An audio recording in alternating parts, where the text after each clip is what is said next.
Good evening, everyone. We're going to call our call meeting to order today. Primary purpose of our meeting will be to continue our budget discussions as the board works to adopt its budget, hopefully with a vote next Wednesday. First thing I'm going to do is ask Attorney Cloud if he would walk us through the process for allowing Dr. Martin to participate electronically. Thank you. Dr. Martin is asking to participate electronically tonight by electronic communication. And I'm going to go over the statute and policy exceptions that allow for that and the process by which that is allowed. Whenever a quorum of the board or more is meeting in a single place, it is possible for an individual member to participate in that meeting by electronic communication. There are two circumstances under which that can be done. Tonight, Dr. Martin is asking to participate because of a personal matter. Any board member can participate electronically because of a personal matter twice in any calendar year. And this will be the first time that Dr. Martin has participated this calendar year. And in her case, the personal matter is that she must attend a family event elsewhere, which was scheduled long before it became apparent that this special call meeting was going to need to be held tonight. As part of the process, there will have to be a roll call vote of the members who are physically present today to allow her to so attend. The only reason to deny her attendance would be if her attendance would violate the law or the policy. Specifically in this context would be if she had already exercised her up to twice a year ability to attend such a meeting electronically for a personal matter. Eventually, all of this information will go into the minutes, and the minutes will be voted on by the board in the usual fashion.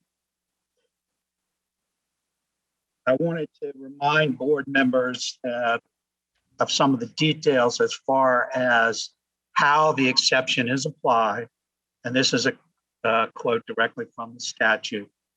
It must be applied strictly and uniformly without exception to the entire membership of the body and without regard to the identity of the member requesting remote participation or the matters that will be considered or voted on at the meeting. In a minute, I'm going to ask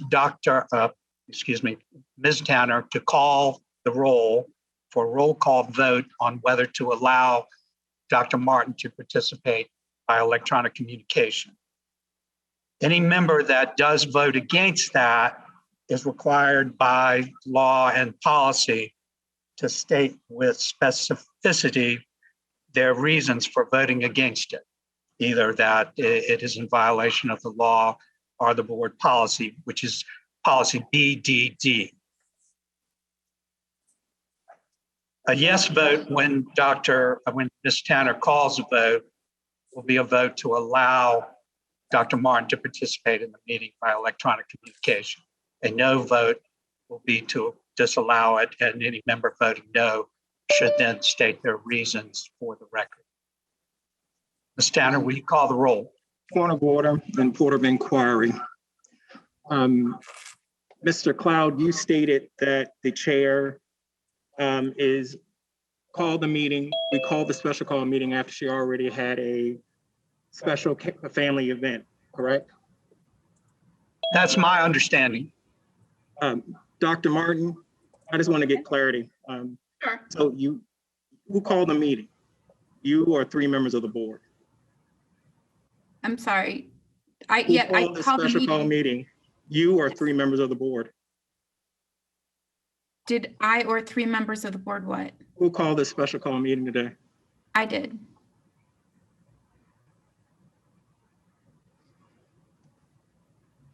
Okay. So based on the resolution, for a special call meeting that the chair called. Also in that policy, it states here 3 members of the board can call that. Okay. Just gotta, I'm in a bit of a conflict. Not anything against Dr. Martin, but it's just who's calling the meeting. And if she's being remote and she called the meeting, and now we're having to have a vote to let her in,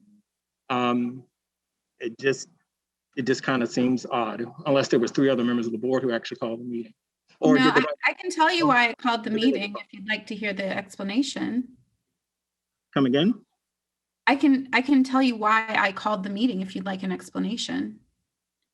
Well, I don't think it's why you call the meeting. I think it's you as the chair can call meetings. But if you knew that you weren't going to be here, that's where my conflict is, because now we have to vote to let you in on a meeting. And I just feel like it might have needed to be at a different time. But you can definitely explain it. I'm just having a conflict. Well, because of the timing of our because of the timeline and allowing time for the board to discuss the presentation that was set forth by Dr. Birdsong's proposal, we need to vote on our budget on the 17th, and we didn't want to have this discussion the day of our vote. And so that's why that was originally the purpose of this special call meeting. I already had a conflict, but I thought that I would be able to, it's up to you, obviously, but, it's not a convenient time for me, but I want to, for the betterment of the board and the betterment of the process, keeping all of that as a priority and our commitment to our superintendent and to our schools, that I didn't want to hinder this process. And so that's why I called the special call meeting, so that we can move forward and meet the timeline.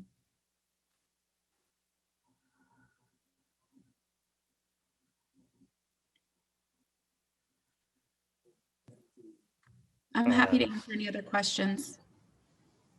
Dr. Martin, you're fine. Are you ready for Ms. Tanner to call the roll? And just a reminder, the yes is to allow Dr. Martin to participate. No is to deny it. And as I understand, Attorney Cloud, if there's a no, then just like to get an explanation as to the objection. So with that, Ms. Tanner, will you call the roll, please? Yes. Basine? Yes. Campson? Abstain. I'm sorry, say that again, Ms. Campson. Abstain. Abstain. Clanton? Abstain. Gabriel?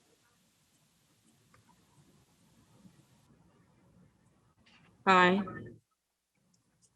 Jordan? Yes. Smith? Martin? Yes. I'm sorry, actually, Dr. Martin shouldn't be Oh, voting. I'm sorry. Okay. All right, so we had, what was it? 1, 2, 3, 4 yeses and 2 abstentions. Okay. So thank you for that. Anything else, Attorney Cloud, at this time? No, I have nothing. So thank you for that. Dr. Martin and I talked. I am facilitating because I'm in person. It's just easier to see everyone. Of course, Dr. Martin will be with us and will continue to be active in the meeting. Just to count, Ms. Campson. I'm sorry to interrupt you, Mr. Jordan, but the echoing is still going on, and I'm having difficulty hearing everyone talking through. To hear it echoing me now. And then with this on already, so we're all talking lower, is there something we can do to adjust the echo? And I'm sorry to say it, but I'd like to be able to. Thank you. No, thank you. I think we're all hearing the echo, and I'm sure they will work on that. If you can try to listen through your computer, that might be helpful. I'm not sure where the echo is coming from. If it gets to the point that it's unbearable, then just let me know and we can take a brief recess and see if we can get it worked on. But for the moment, I just wanted to reiterate the conversation I had with Dr. Martin and also Dr. Birdsong. So really what we're here today, I know we called it a special meeting. This was something that we had talked about as part of our budget schedule, that our ultimate goal is to come together as a board. Dr. Birdsong provided us with her recommendations last week. There'll be some update presentations that she will share with us today as it relates to the budget. But really, we're in the phase of the process where we want to have the board have a conversation around any type of adjustments, if any, we would like to make to the budget. So what we'll do today is we'll have an update presentation from Dr. Birdsong and her administrative team. And then following that, we'll just have a discussion as a board in terms of where we are as far as the budget is concerned, with the effort to first try to speak to it from a high level. I think Dr. Birdsong has given us several categories for us to consider: compensation, student outcomes, capital improvements, and so forth. So we'll speak to that and then also work on any other items that the board may want to consider as far as coming back next week towards taking action on the budget. Once we go through that process, we will then receive an update on Lake Taylor School. There's also the plan to take some action at next week's business meeting on that as well. So with that, yes, Ms. Campson? Are we setting a time limit? Because it's already 6 o'clock. So is there a time limit on how long the discussions can be stretched out? Well, I can tell you that my intent is for us to get through this as expeditiously as possible. I don't know what the will of the board may be in terms of items that may be for consideration. But if any point in time, if we feel that it's going too long, we can always adjourn and pick up next week. Okay, thank you. Mr. Clanton. Thank you, Mr. Jordan. I just wanted kind of a personal to let my board colleagues who know, originally when this was mentioned to me, I do have a pre-standing conflict. And so I will have to excuse myself at 6 o'clock. I will review the meeting so that I'm abreast of what my colleagues may have to say at our next meeting when we take official action on the 17th. But I will have to excuse myself at 6:30.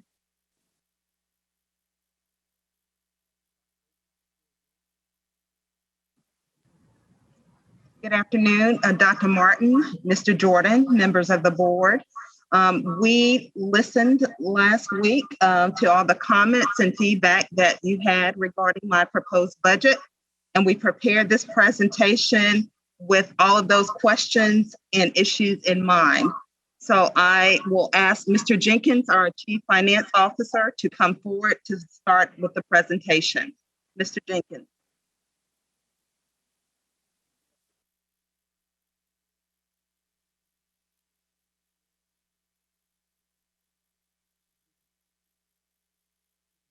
Can you pause for a moment, please, to make sure we can hear you?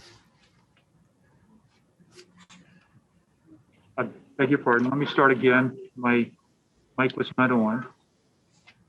Good evening, Madam Chair, Vice Chairman Jordan, Superintendent Birdsong, and members of the school board. This afternoon, I'll review issues that have emerged from your budget discussions and your presentation from last week. Dr. Birdsong asked that I speak briefly of the relationship between the fund structure and City Council's budgeting practices. As you're aware, the Code of Virginia defines responsibilities for you and the superintendent with respect to the district's budget. Specifically, the superintendent is charged with defining the fiscal needs of Norfolk Public Schools for next year. The school board is responsible for reviewing and approving the superintendent's recommendations with or without revisions.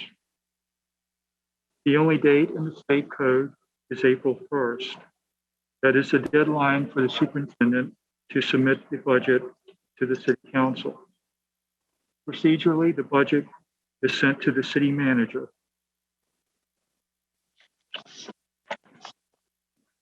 So that it can be combined with the city's budget and for city council's consideration. In the past, Norfolk has approved the budget in an annual lump sum and an appropriation for operations. Excuse me. The City Council approves 2 budget ordinances each year. One is the operating cost, and the other is for capital spending. The operating budget covers day-to-day operating costs and includes the general fund and 3 smaller funds. Historically, 80% of the operating expenses and revenues are accounted for in the general fund, which we often refer to as the operating fund. Because of the large CARES grant, the general fund portion for fiscal 22 is around 73%. The operating budget also includes grants, child nutrition services, and textbook funds. Collectively, these funds typically account for 20% of the school operating budget. The capital budget is addressed by a separate appropriation, and unlike the operating budget, it crosses multiple years. Addressing employee compensation was the leading priority in developing the fiscal 22 budget.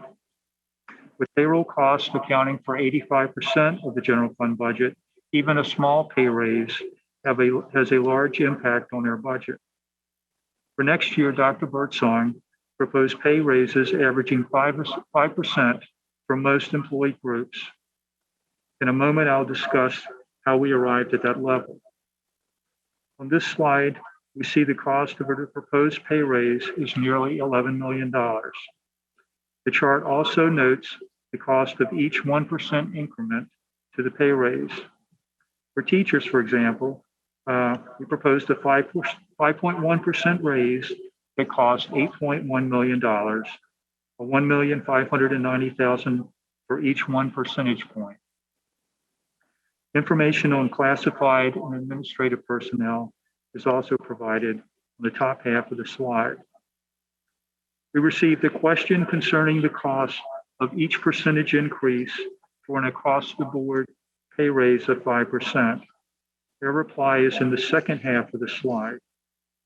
The total cost of an across-the-board for all the 3 groups is $2.24 million for each 1 percentage point.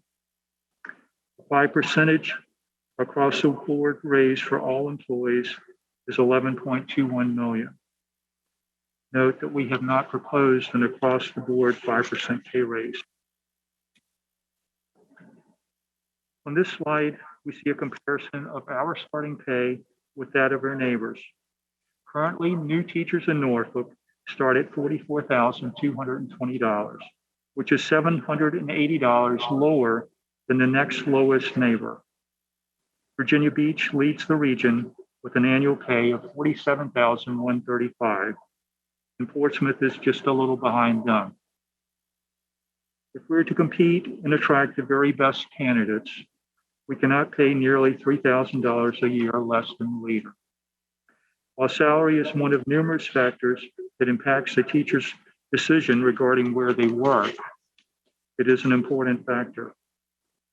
If a teacher is otherwise undecided between 2 districts, the fact that one pays 6.6% more than the other will likely cause the candidate to go where the money is.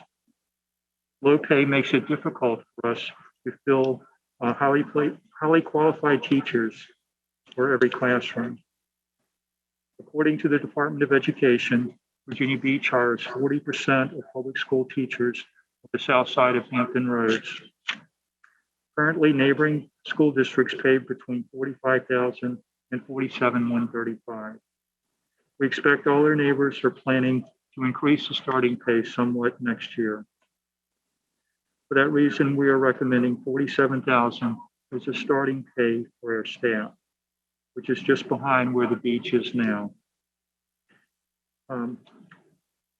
However, our starting pay will be much more attractive at $47,000 and more close to the current leaders than it is now. On this slide, we see the teacher pay scale for last year, this year, and is proposed for next year. We see starting pay moves from $44,220 to $47,000 next year. All of the other steps have also been increased. Teachers at the top of the scale will earn at least $81,806 next year. Note that all teachers, even those on step 30, will receive a pay raise next year. A teacher currently on step 5 is paid $46,933. Next year, the same teacher will earn $49,389 and be placed on step 6. The teacher would receive a pay raise of $2,456 or 5.23%.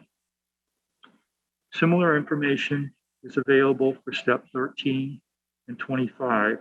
You see that the teacher on step 13 receives a 5.23% raise, and this teacher on step 25 that's moving to step 26 would receive a $4,000 raise or 5.75% above the current level.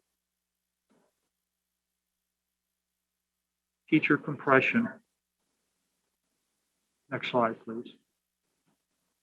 This is a complex issue that spans many years. The matter is further complicated by practices that have evolved over time to address an evolving labor market. In order to fairly address compression, we need to evaluate where current teachers fall on the scale. Specifically, what is the connection between a teacher's experience and where he or she is placed on the scale? Note that the teacher experience of Norfolk teachers ranges from less than 1 year to over 35 years, not all of which is with Norfolk. We've also hired paraprofessionals, substitute teachers, and probably others who later join the teacher ranks. That means that the employment date on a teacher's pay record does not necessarily mean he or she has been teaching for the entire time they were with Norfolk schools. Again, the issue is complicated. We believe we need to consult with experts to address this issue.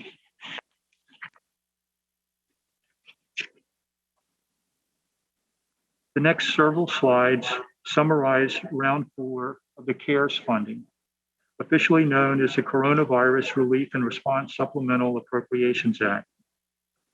Funding was approved by Congress and the outgoing president in December.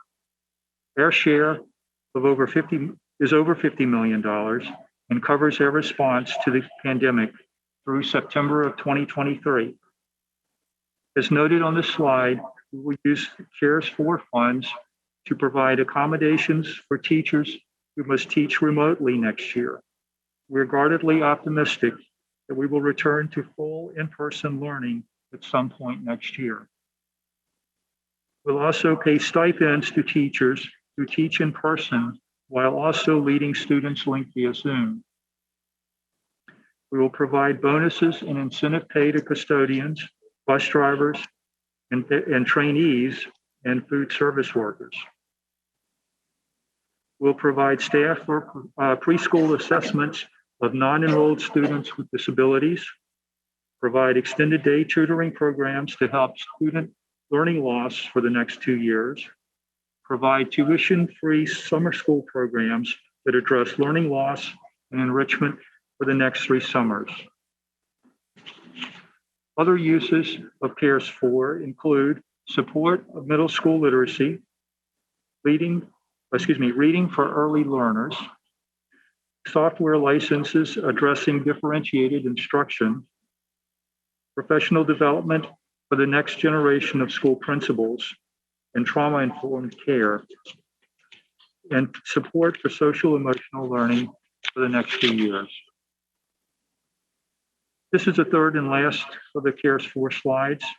We also utilize funds for personal protective equipment and sanitizing supplies, student consumables to reduce transmission of the virus from shared supplies, internet access for students. Note that the MiFi service was paid monthly. It is only included through June of 2023. And finally, replacement of student and teacher devices, primarily Chromebooks and laptops. I should say finally now, we plan to spend $15 million to upgrade and replace aging heating and cooling systems and to keep spaces warm in the winter, comfortable in the heat of the spring through fall. Those systems were not designed or intended to bring in fresh air as newer systems are. In fact, many of the spaces are designed to limit the amount of fresh air coming in. Replacing aging systems will ensure we're able to provide classrooms that are comfortable while also improving indoor air quality. We'll now talk about the 2021 summer school program. As I mentioned already, we're planning a robust summer school program to address pandemic-related learning loss, social emotional learning, and enrichment programs. For the coming summer, we will offer summer basic skills with funding provided by the Virginia Department of Education. Innovation and application-based programs will be offered tuition-free with funding from CARES 4. We've been working on our budget proposals since November, and we utilized Governor Northam's budget recommendations as our basis for state funding. The governor's budget was released in December, just weeks before the winter break. Since then, the General Assembly has been working on the state budget. In February, the Assembly deferred action until the special session for 2021. This slide reflects action by the General Assembly before it adjourned its regular session.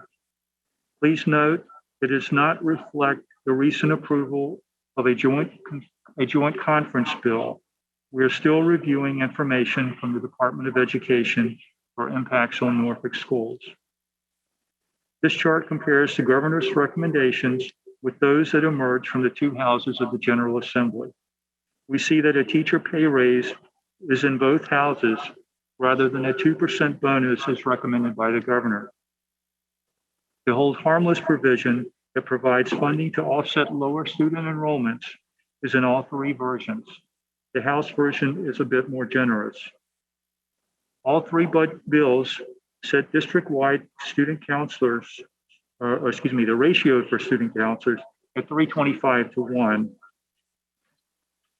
The Senate revised basic aid to include specialized student support positions. These include social workers, psychologists, nurses, licensed behavioral analysts, and their assistants. The provision funds practices already in place in Norfolk. For example, we have nurses in every school. There are districts that do not. The governor and the Senate proposals increase funding for the Virginia Preschool Initiative from $6,326 per child to $7,655, an increase of 21%. The House cuts that amount roughly in half. The Senate included a provision for learning loss that was not in either of the other two proposals. Finally, the House was slightly more generous with infrastructure funding. In summary, we will receive about $4 million more if either the Senate or the House bills were to take effect. As you know, the situation is very fluid.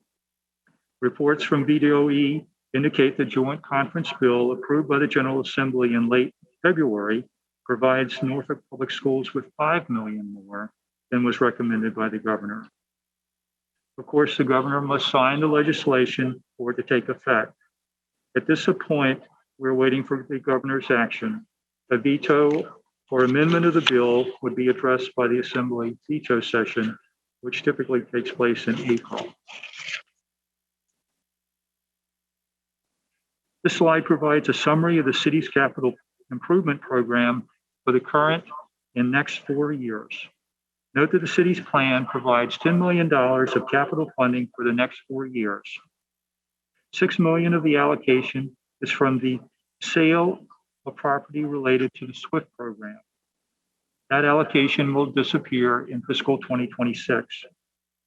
By comparison, we're proposing or requesting funding of $17 million each year based on cooperative strategies estimates of what we need to invest annually to keep our buildings comfortable for students and staff and in good state of repair. The rest of my presentation concerns the separate topic of the unassigned fund balance. As of June 2020, the unassigned balance was $22.5 million, approximately 1/3 of which was generated in fiscal 2019 and the remainder in fiscal 2020. Under the state code, surplus funds of a school division revert to the locality at the end of each year. However, Norfolk's local revenue allocation policy established a process whereby NPS has retained those funds. However, City Council must appropriate the funds in order for us to spend them. We recommend your approval of a request for an appropriation of the unassigned fund balance, which I'll review in the next few slides. We recommend your approval for a request for an appropriation of the unassigned fund balance to allow for a one-time payment of bonuses to all school-based employees, and also to address deferred maintenance issues at several school buildings. We propose that all school-level personnel receive a $1,000 bonus, with the division picking up the employees' FICA cost. The cost to do so is $4.8 million. The remainder of the fund balance is $17.7 million, which would be used to replace elements of school facilities. These efforts are focused on school roofs and the replacement of windows and doors. We ask that you consider a recommendation for use of the fund balance at your meeting next week. The next several slides provide a listing of the specific projects. Use of the proposed appropriation of $17.7 million for capital projects are listed here. The list includes projects recommended in last year's capital budget, but for which we did not receive funding from City Council. Recall, we presented a $16 million capital budget, but City Council only appropriated $9 million. We have updated cost estimates for construction inflation. If you approve our recommendation and Council appropriates the funds, we will replace interior ceilings at 2 schools, replace doors at 4 schools, install electrical upgrades at Willard Elementary, replace window systems at 5 schools, including 3 on the next slide. The operations group completed roofing projects at Willard and Larimore from the existing appropriation, and therefore it is not included here. Projects carried over from last year total $9,260,000, leaving $8.45 million available for other previously identified high priority projects.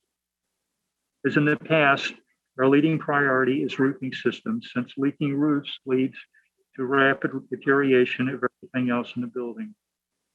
We also recommended replacement of doors and windows at several schools, along with repointing bricks at the brickwork at PB Young, which is on the next page.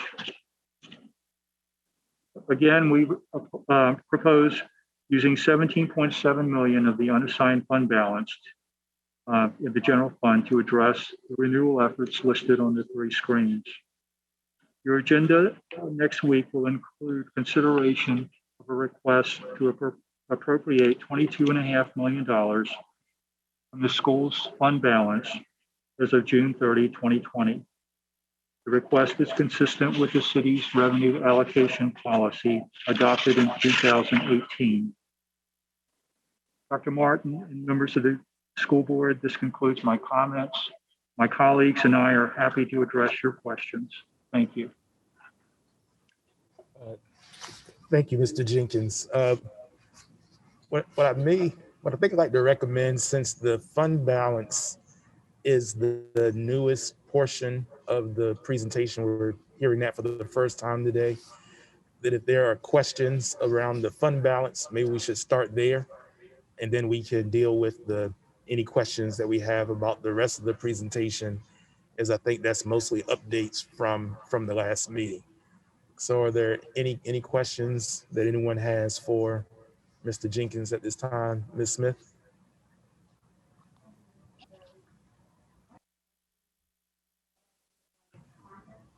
Oh, Ms. Smith, can you hold on one second?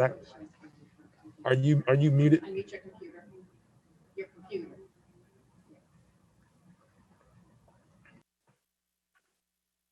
Is that better? Oh, yeah. So I don't have questions about the fund balance. It's more comments and discussion. So I'm having difficulty tracking. That echo is terrible. But I'm having difficulty tracking the remaining of the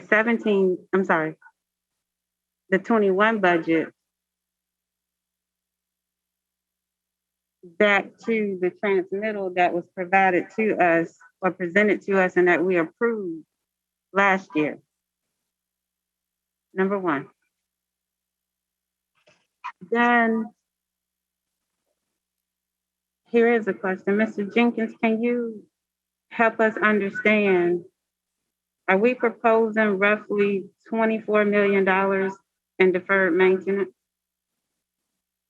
17 carryover from last year, and then 16 million this year? Ms. Smith, no, we're proposing the appropriation of 17.7 million of fund balance for deferred maintenance projects. We're proposing the total appropriation of 22.5 million, but 4.8 million of that would be for staff bonuses for the school-based personnel.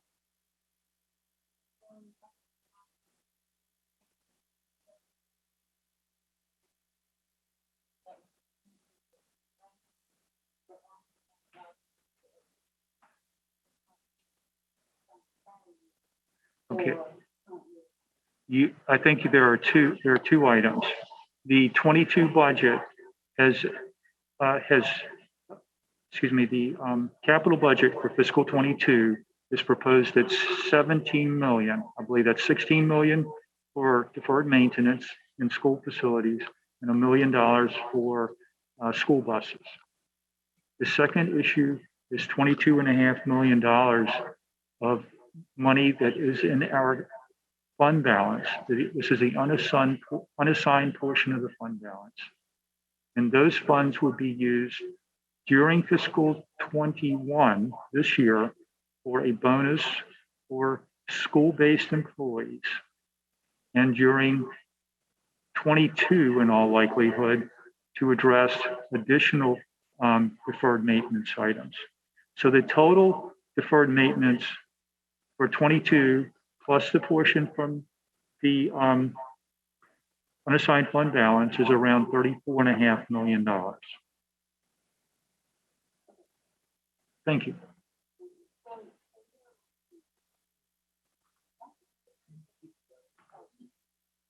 Make sure you're unmuted. So here are my concerns. We're approving to use the fund balance, which is a significant amount of money, for deferred maintenance, especially at the elementary level, on buildings that are underutilized. Approximately 50% of our elementary schools are underutilized. We just saw the presentation about a month ago that talked about the possibility being there for us to consolidate schools due to underutilization. We also saw opportunities for new construction at the elementary level, as well as there are opportunities if we don't want to construct new, we can do, it's called renewal, where you're basically renewing all of the components, but leaving basically the structure as is, the outside structure. I think that those should be taken into consideration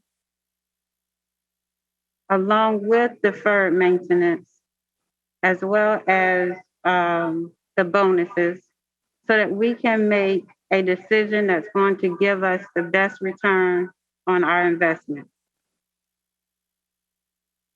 With the deferred maintenance, if we look at this closely in the fund balance, 17 million of that came from school year 20 alone. And we know that that is pretty much because, I can't find the page, but we know that that is pretty much because of CARES Act funding being awarded to us to take care of some CIP type things such as HVAC and all of that. Also, we were not operating at full capacity. We were operating virtually for about 1/4 of the year. Also, what plays into that fund balance is we didn't fill all of our vacancies. So we didn't spend as much money as we had anticipated that we would have spent in our budget. Considering that we have operated 75% of this school year virtually, then it stands to reason that we're probably going to see a similar fund balance or excess fund balance for this school year. So when you bring all these together, and I'm not even going to talk about the SWIFT money because it's already been presented as being pre-designated over the next 5 years for nothing but CIP, but that's not my understanding of how the funding can be used. Nevertheless, we are probably going to see a substantial excess fund balance for this year as well. If it's the same amount as the current year, then we're looking at a significant amount of money. We're looking at a significant amount of money that can be used to do more than repairs and maintenance on buildings that are not being utilized to the full capacity. And I don't think that we're being fiscally responsible by not considering consolidations, as well as consolidations, renewal, new or renewal. Oh, let me say one more thing. It's almost like the pandemic provided us a perfect storm to do something like this. Once this moment, so to speak, is over, because of our decline in enrollment, currently the state is holding us harmless. But once that's over, we're going to have to work with the revenue that we get based on our enrollment at that time, which is pretty much is going to decrease because of the decrease in students. The increase that we're seeing from the city is pretty much going to offset that decrease. So we'll probably be right back where we were before, where our fund balance is more like $4 million, give or take, a year. So I'm just proposing to my colleagues that we consider how best to utilize this in a way that is going to be a win-win for not only our district, but the city as well. Because with that amount of money, we don't necessarily have to request debt service or incur debt.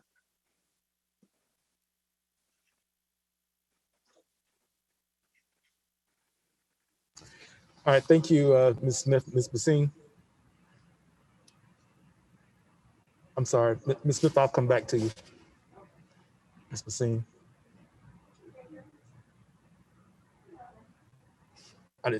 Ms. Smith, did you have another comment or a question, or? I'm sorry.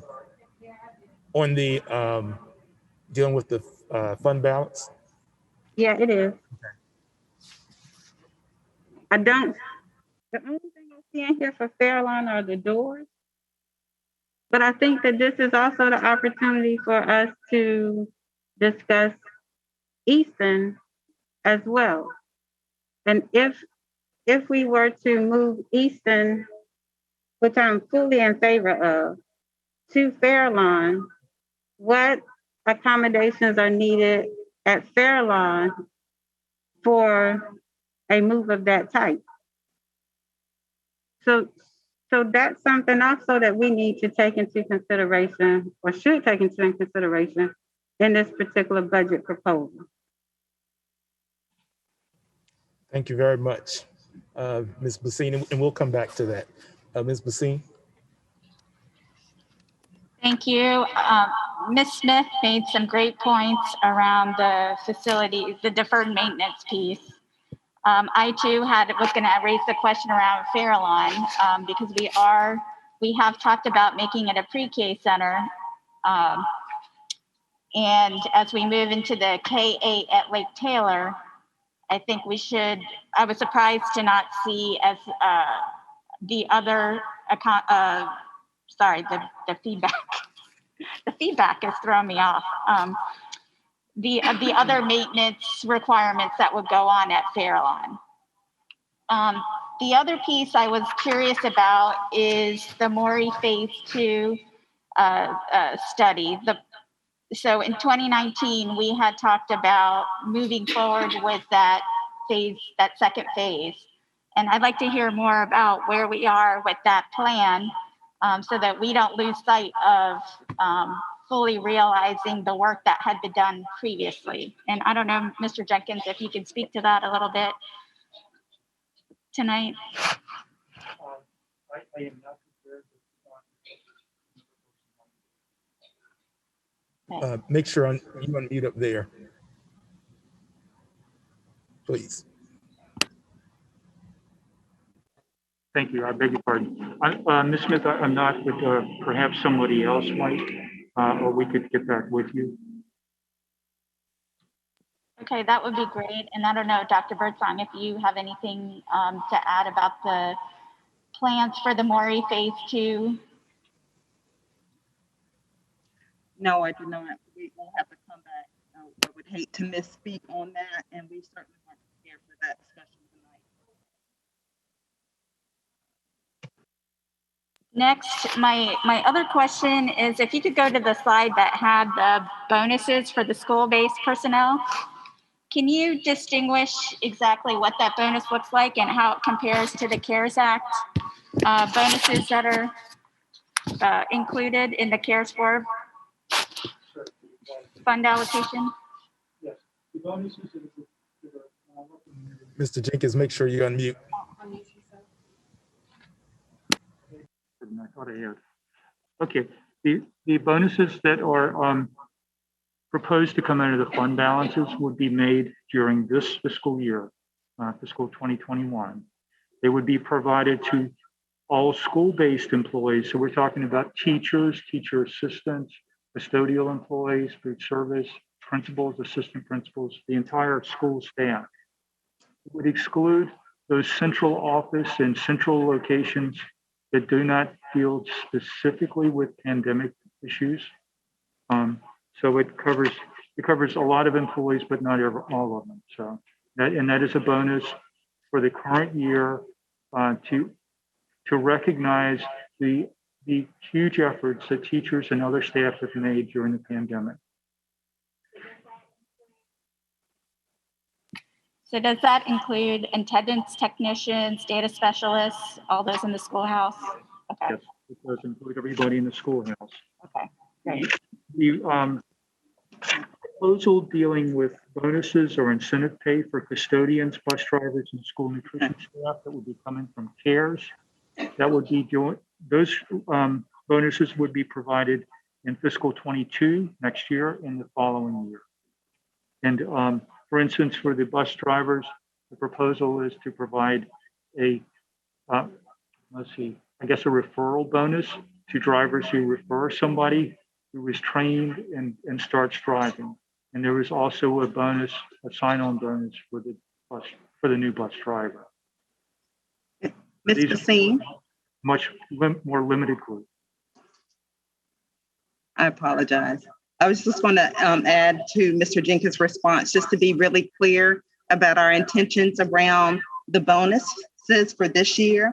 We certainly want to recognize those school-based employees who are on the front lines in ensuring that we were able to sustain our educational program for our children. So school-based employees such as teachers, custodians, SDSs, office managers, principals, assistant principals. We also wanted to recognize the efforts of our school nutrition staff as well.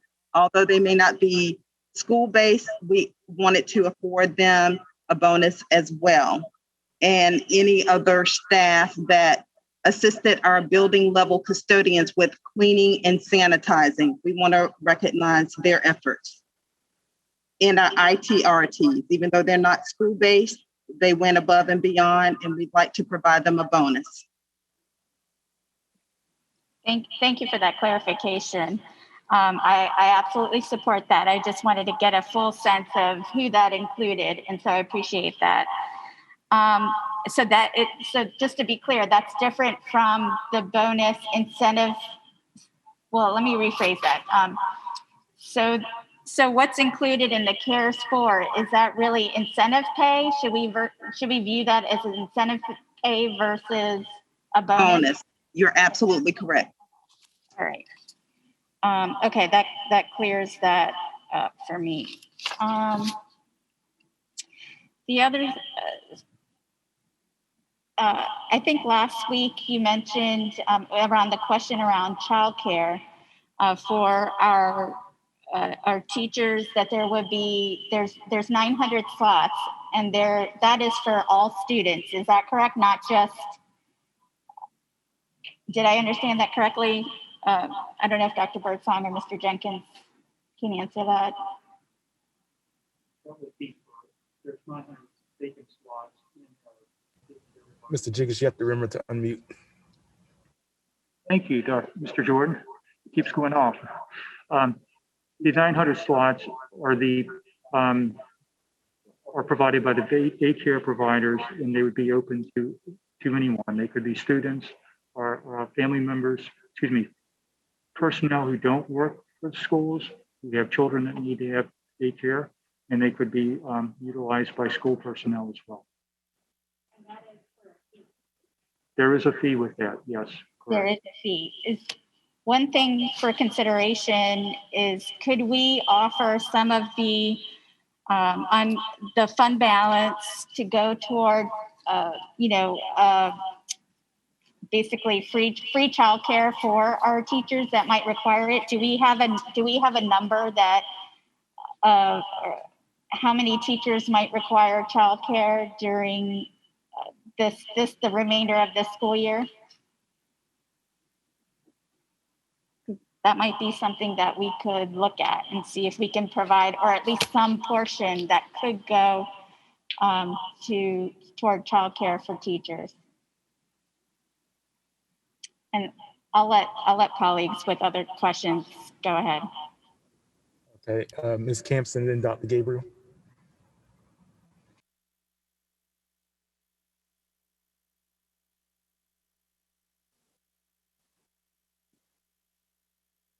Thank you very much, Mr. Jordan. I'd like to fall back on the address that came up about Easton, because as everyone knows, when I thought we were automatically doing it, that had been decided a few years ago. So I'm glad to hear that other people are supporting that. We have underutilized schools, and we certainly need to start consolidating the ones that we do. Easton, which I have been assigned there for at one time, is fast deteriorating. It's out in the middle of nowhere, a twisty road to get to it. The reason it has so many special needs children is because the neighborhood itself does not have the children to support having the building. Although it's wonderful to think that we would have a third pre-K center, both of the ones we currently have are underutilized. So opening the third one, wonderful idea that it is to put it centrally, seems like it would be underutilized. And certainly being able to move the Easton children to the Fairlawn building, which is in much, much, much better shape than Easton, and close Easton would be one more opportunity to rid ourselves, to be honest, of a building that's extremely expensive to try and maintain, and put children in a building that's more centrally located, easier to get to, and safer. So I really like hearing that come up. I'm not sure how that impacts this year's budget, because I don't think that that's something, since we did not vote for it in the past, like I thought, that we could suddenly do for coming September. But it would be something to start looking at and working on next year with the hope to moving it the following year. And I would like to say on the Lake Taylor School, that I know the board will be voting on some changes there, but we do know that they will be a K-8 to school next year. We know that that's already in place. It's already moving. I was up there the other day looking at the wonderful job that's been done to get it ready. I'd like to make sure that when we look at that school, in addition to the other things that are happening, that we give them the same kind of send-off that we gave Academy for Discovery and other schools that are venturing forth into breaking new ground. And that's a lot of transition work that's done over there. Whatever we end up with the name, it needs to be ready to go. When I looked at it the other day, and you look above the door, and they removed the middle word, and so here they have a really messy looking sign. All that signage, and I know that's why they will bring it up to us a month ago. Whatever we decide on needs to be done, needs to be put in place so that when they start school in September, it's kicked off with a big bang and a lot of cheering and happiness that we have the school going as they venture into a very different model, which is becoming increasingly popular with our parents. So I'd like us to be sure that we make some way to do that. I don't think it's going to be a huge cost, but we certainly need to get all those things together, all the signage and that type of thing together, so that when they start in September, they are ready to go. They are fully recognized under whatever name is chosen, but it'll have to do with our K-8 children. So those were the two things that I'm most interested in, is seeing Easton students move to Fairlawn and Easton closed, and Lake Taylor, that we make sure that they're ready to go and have a big send-off as they travel into new ground. Thank you. You're welcome. Dr. Gabriel?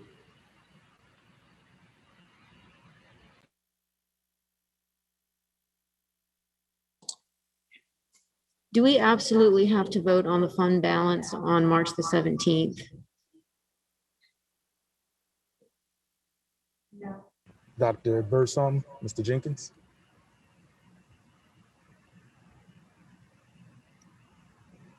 I don't know if it doesn't need to be but as I was discussing this matter with Mr. Jordan and Dr. Martin, we did discuss that this is a part of the process of budget planning, and so that's why we're bringing it forward now. Yeah, we can we'll finish with your question, and then we'll come back and maybe you have a suggestion for us. I can't hear you, Dr. Gabriel. Somebody muted. Oh, I can understand the desire to have a comprehensive approach to building maintenance. Elementary school costs over $50 million to build. A high school is about 100 million if we want to do it right. But I do think that roofs and other very critical items that, if you don't take care of them, can lead to other potential problems. And so if there is time that we have, if there's a reconfiguration that's needed, or if there's a possibility for us to vote, and then if there's something that changes with some educational planning that we have, that we can come back and reconsider it, I'm open to that option, because I do see us really diving deep into the educational planning, as we kind of discussed yesterday at the city council meeting, where we do want to have that comprehensive approach, look at consolidation, look at educational planning, but also do what's in the best interest for our children and for our city. So I'm willing to accept the superintendent's proposal, and if it's possible, and this is what I would need to have follow-up on, if we need to reconsider how the funds are spent based upon our educational planning, I'm open to that option.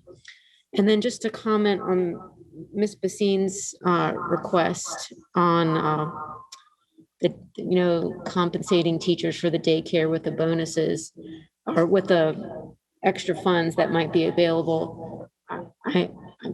Anything that we can do to help our teachers, I support. However, I could see that becoming a little bit of a slippery slope for some individuals who may not have children in the division or other people who have already made plans. I'm leery about that. Not that I wouldn't want to support them. I'm just a little bit leery about that. So those are my thoughts. Thank you. Just checking in with Dr. Martin. Dr. Martin, did you have anything at this time? No, not at this time. I might in a bit, but I'm enjoying this discussion. Thank you. All right. Mr. Jenkins, I have a couple of questions. So going back to the fund balance reappropriation that we're discussing. So Ms. Smith was speaking to where the fund balance was derived. So can you articulate a little bit more on that? That was primarily funds that we had dedicated for operational expenses, personnel, carrying out activities for students. It wasn't anything that I know of related to facilities or capital at that time. Is that correct?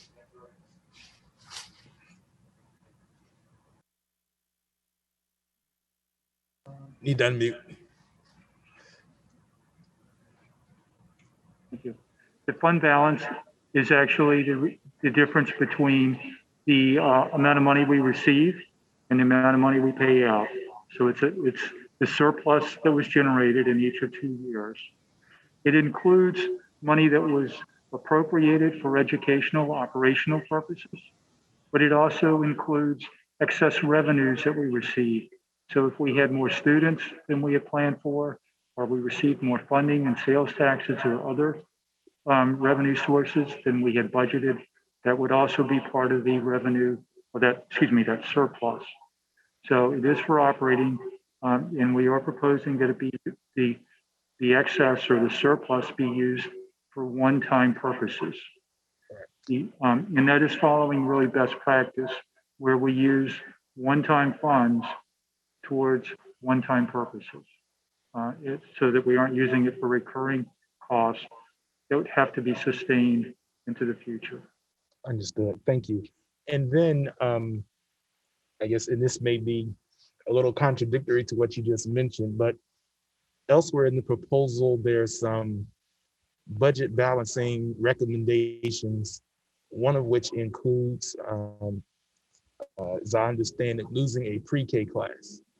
So can you speak to why we would not consider utilizing the excess funds that we have, or the fund balance that we have, to help balance the budget without further reducing our capacity to deliver pre-K?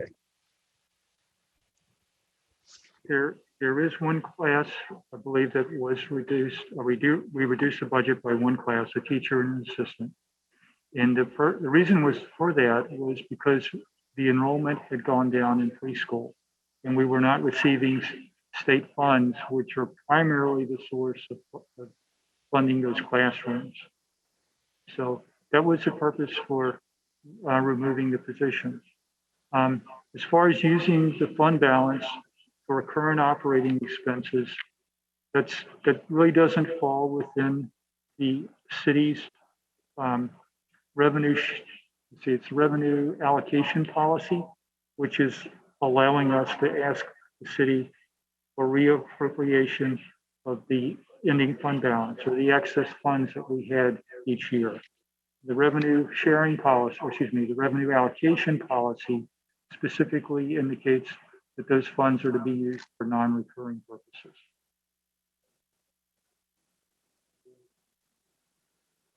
Yeah, we could, if the board so desired, have that pre-K class not cut and just included as part of our needs request to the city in our fundamental operating budget request, correct? Yes, sir, that is correct. Let's see. Anyone else, Dr. Gabriel? Because I was going to come back. I was just going to say if anybody else anything on the fund balance piece. Well, for the pre-K, is it, we just don't have the students? And so if by September, if there are students that want to enroll, could we offer that class? I interpret it as they took away a class because there wasn't enough students to fill the class.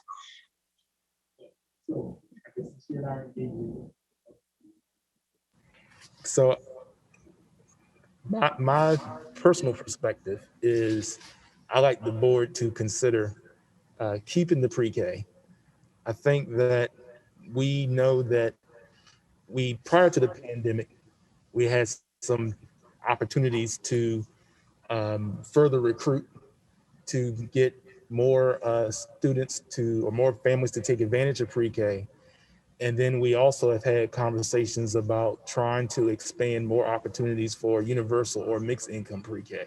Mm-hmm. As a result of the pandemic, we saw a significant drop in enrollment. So we lost 16 pre-K classes this current year as a result of the drop of enrollment from pre-K. And we've seen that across the country. So I've seen that in pre-K and they've seen that in kindergarten. What I would like to advocate for the board to consider is that we dedicate resources for a full frontal campaign to truly bring pre-K back, recruit families back to pre-K, whatever model it is, ultimately, hopefully transitioning back to the full in-person model as conditions allow. But in our city, we know that we have a significant number of children who could benefit from pre-K and kindergarten. Yes. I think a couple of years ago when the decision was made to make the pre-K recruitment process centralized versus where it used to be at the building level, I think that had an impact on enrollment. And It definitely had an impact in enrollment. And likewise, I've always hear from parents who, as I understand the way the pre-K program is now, it's zone-based.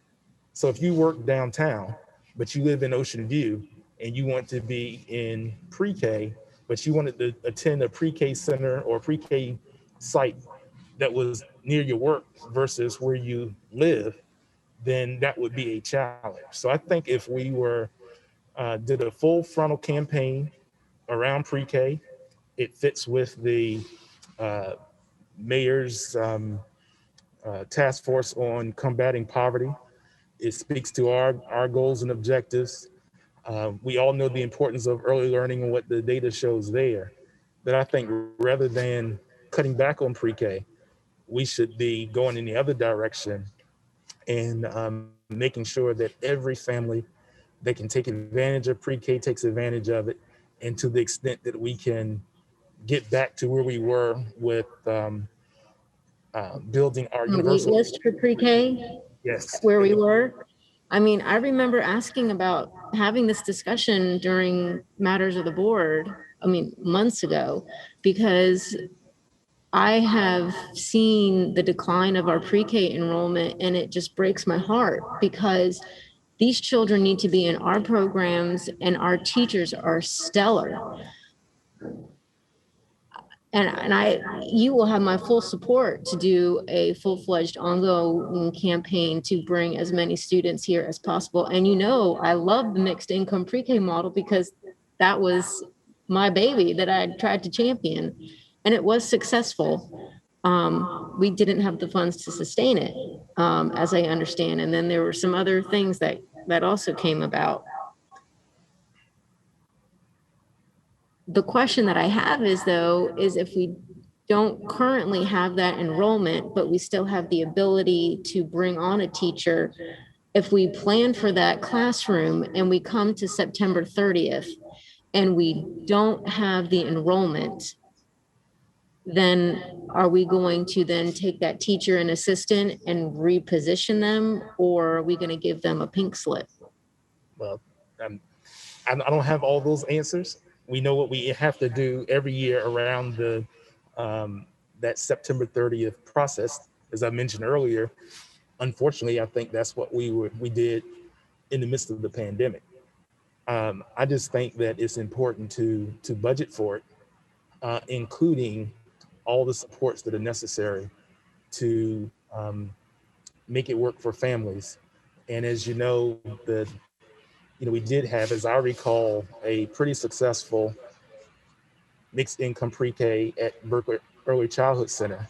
And I think the other one was at Norfolk Technical Center. It was full to capacity.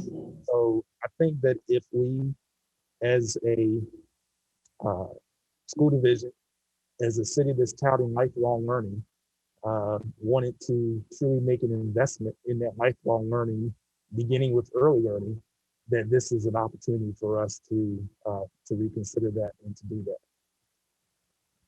So I want Ms. Campson. Ms. Campson.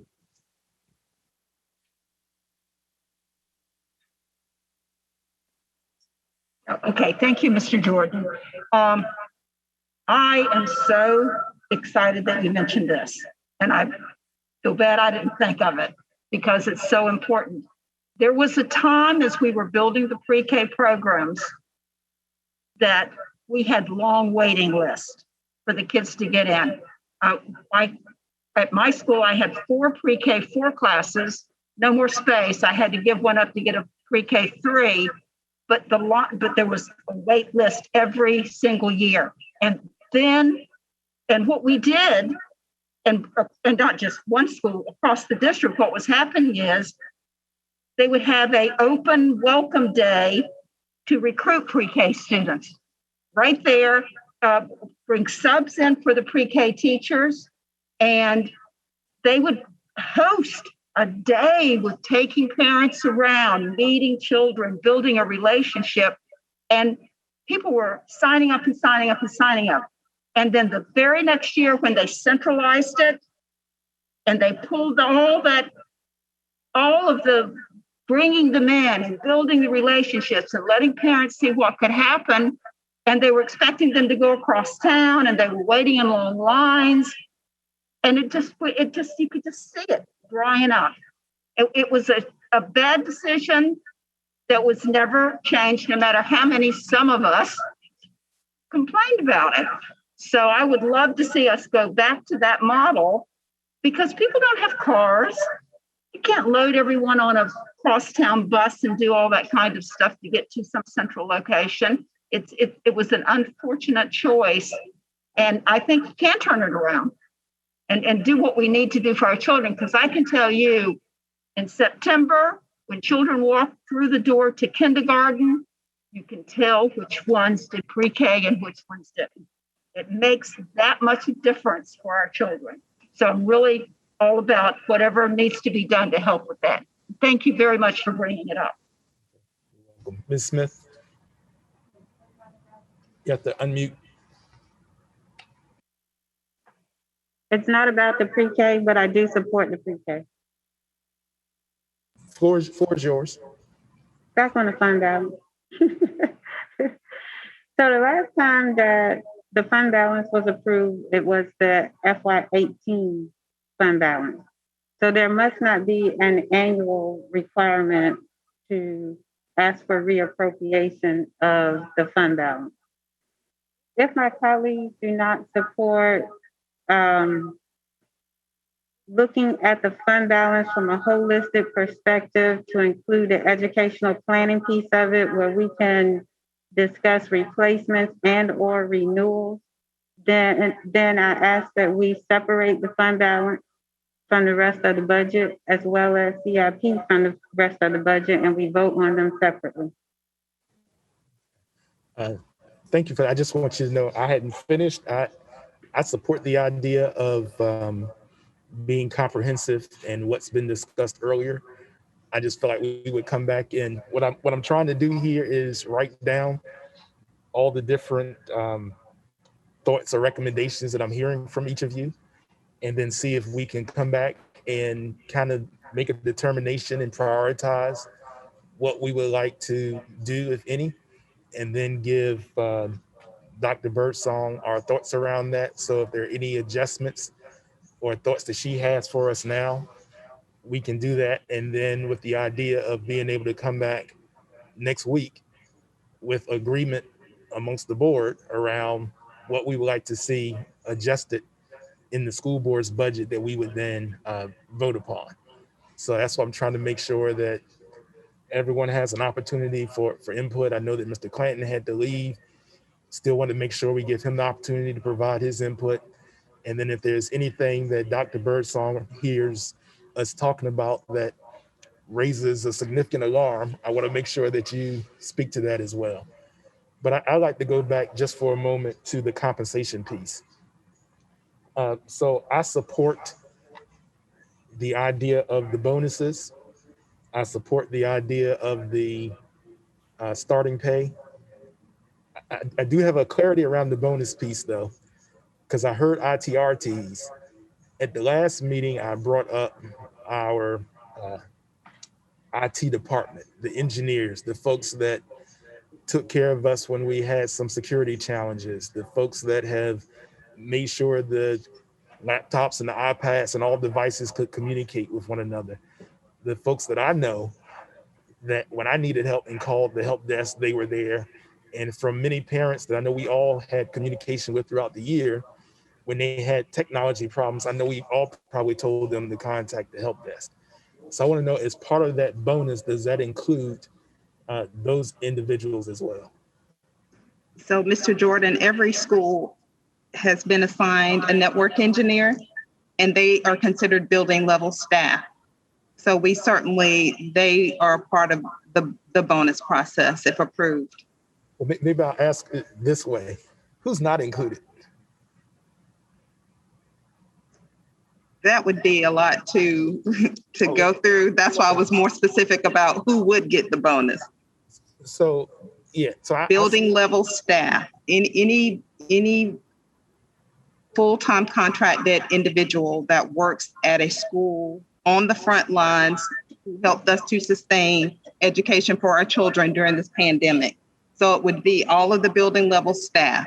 That would be the network engineers that are assigned to these schools. That would be the custodians. That would be the media specialists. That would be the principals and assistant principals, classroom teachers. All of those individuals would be included in the bonus. So, in addition to the child nutrition staff that I mentioned, because they too were on the front lines, and any other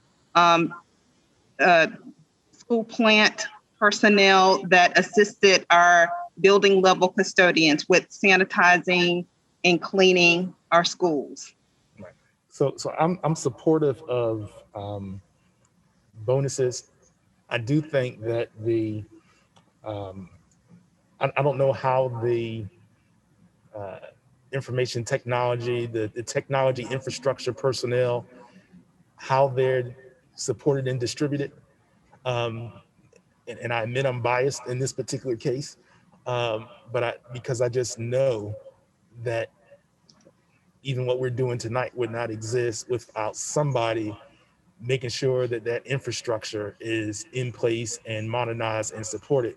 So, and Mr. Jordan, we did talk about our IT staff as well. I just can't say that it's going to be every person in IT, but there was a conversation about reaching out to Mr. Zamora, who would identify those individuals who are on the front lines, taking care of the help desk and helping us to rebuild our network systems, all of that. Okay. Well, I would encourage us to do that.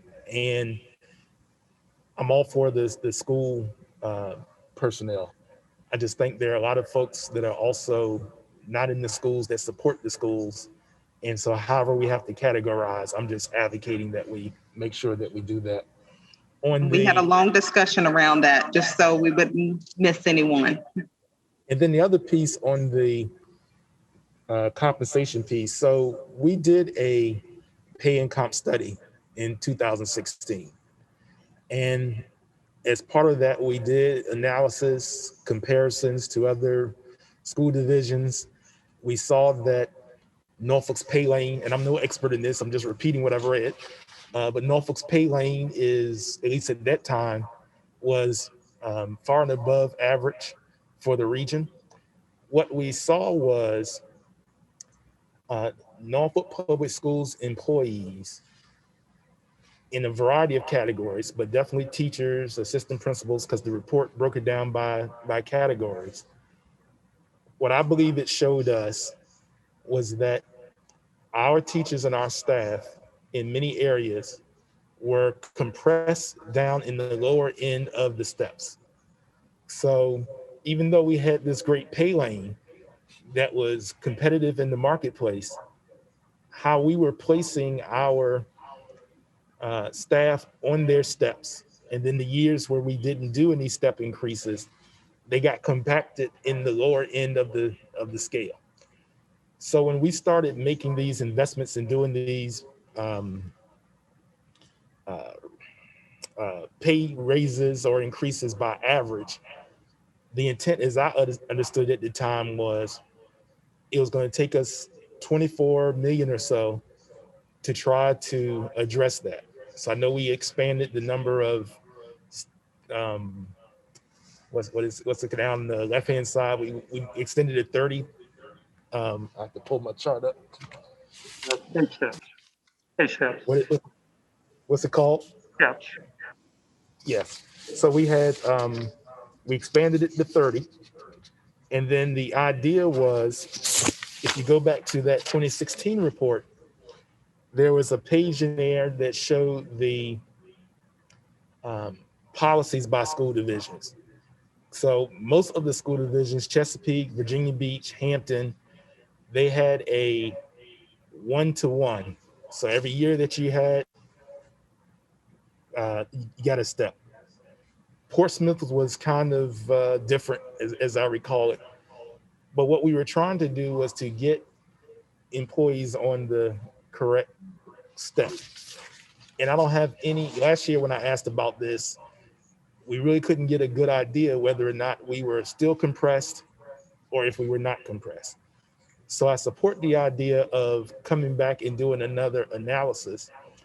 What the City of Hampton School Board or school system has done, at least what they were recommended, was, let me pull up my chart.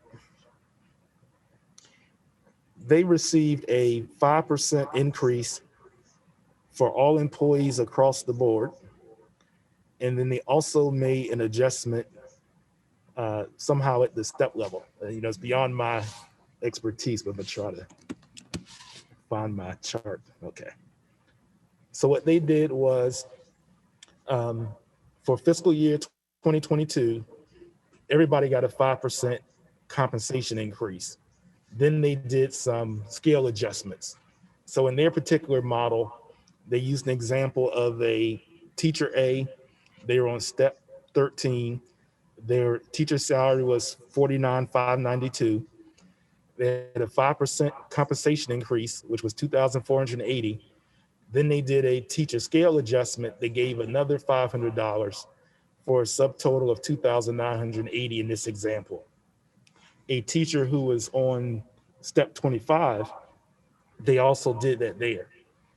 So what I would advocate is, since I don't have any sense that we really know what we are doing or what we have done as far as addressing the compression issue, is that we give a 5% across the board and see if we can also do this scale adjustment so that, I don't know if that means that everybody gets a step as well. But right now, as I understand it, we're proposing, or the recommendation is a 5.1% average, a 5.0 average, a 3.0 average based upon the step increase. I think we should be doing a 5% across the board increase plus step or scale adjustment. I don't know the difference there, so I'm looking to you to help me with that. But based upon the numbers that you gave us, and I appreciate that showed the cost of doing a 1%, what the cost was 1%. When you look at the 5%, it showed that we were in the ballpark if we did a 5% across the board.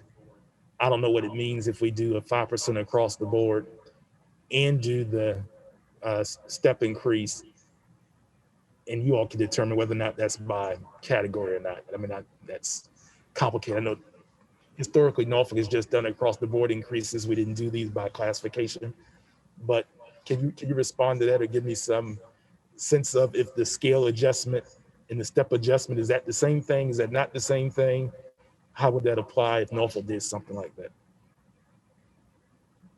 The pay raise, the teacher pay raise that we proposed would include a one-step increase for all teachers that are below the top of the scale. So if you're on a step between 1 and 29, you will move up one step next year. So if you're all currently on step 8, next year you'll be on step 9.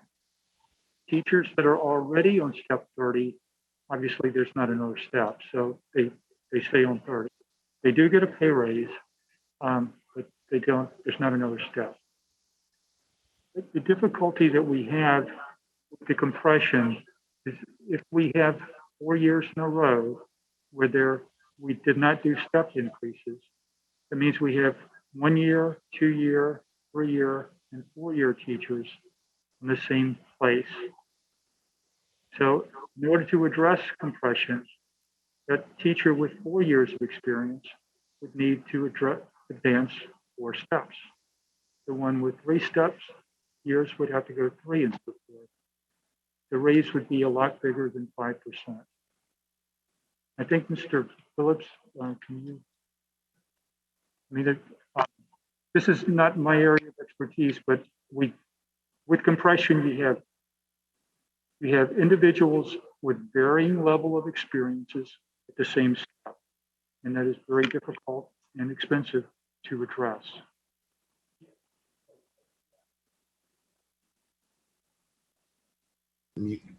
That was what we heard and determined when we had Siegel Waters do the study for us in 2016.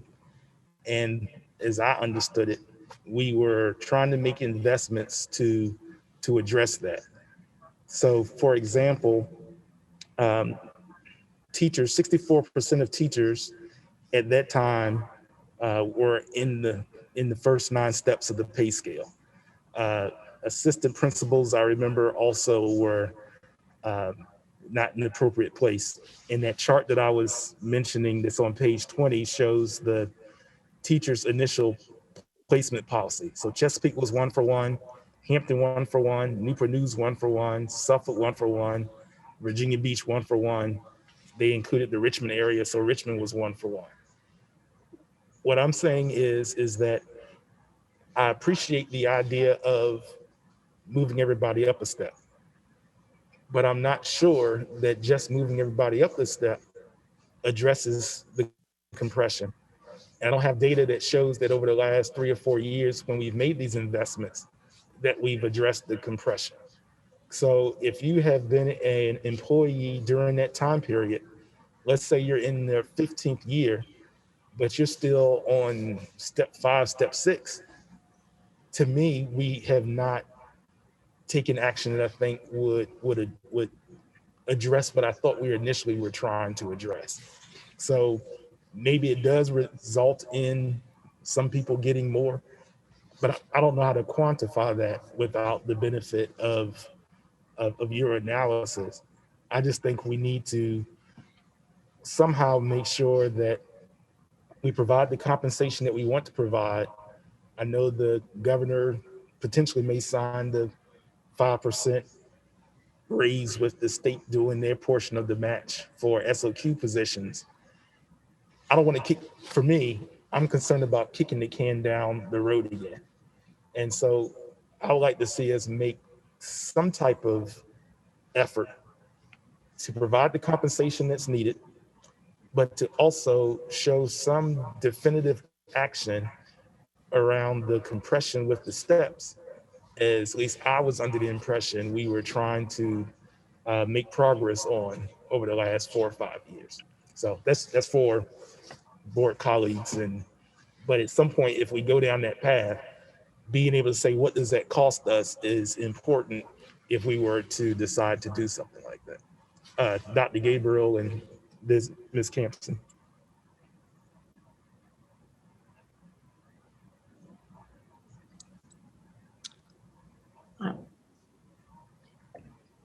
What I'm hearing in a lot of our conversations comes back to strategic planning, whether it be through facilities planning, educational planning, or now compensation planning.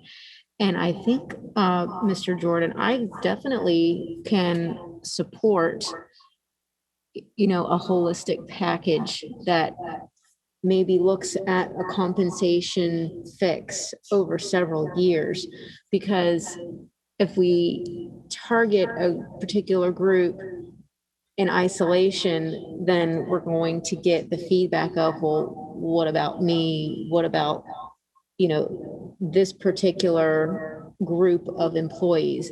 And I don't want that to happen. With the Siegel Waters report, there were identified areas that we had really fallen behind in.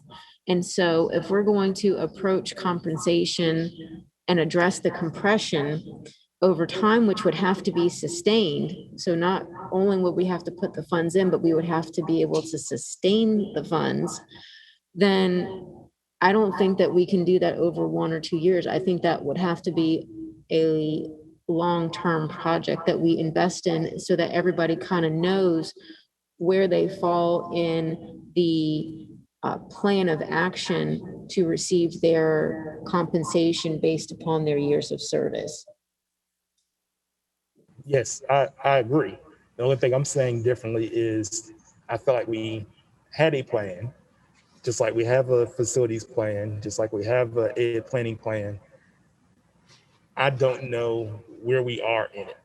So I'm saying if there is this opportunity to do more, provide the increase and also do the step adjustment, or if the step adjustment and the increase ends up being an average that's greater than 5, then maybe we would say so be it based upon what the forecast tells us.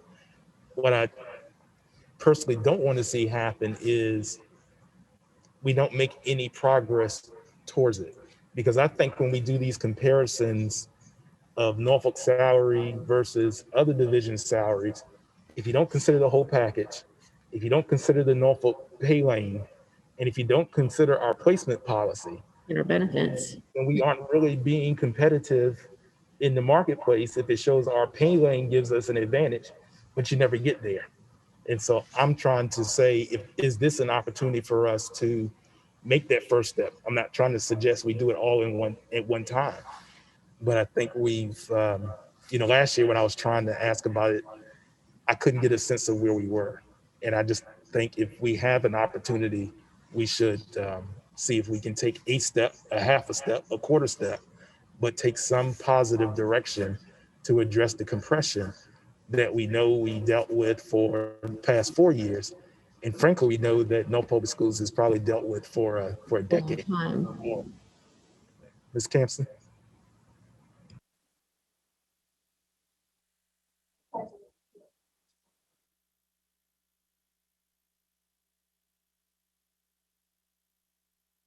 I'm sorry, can you? Oh. Thank you.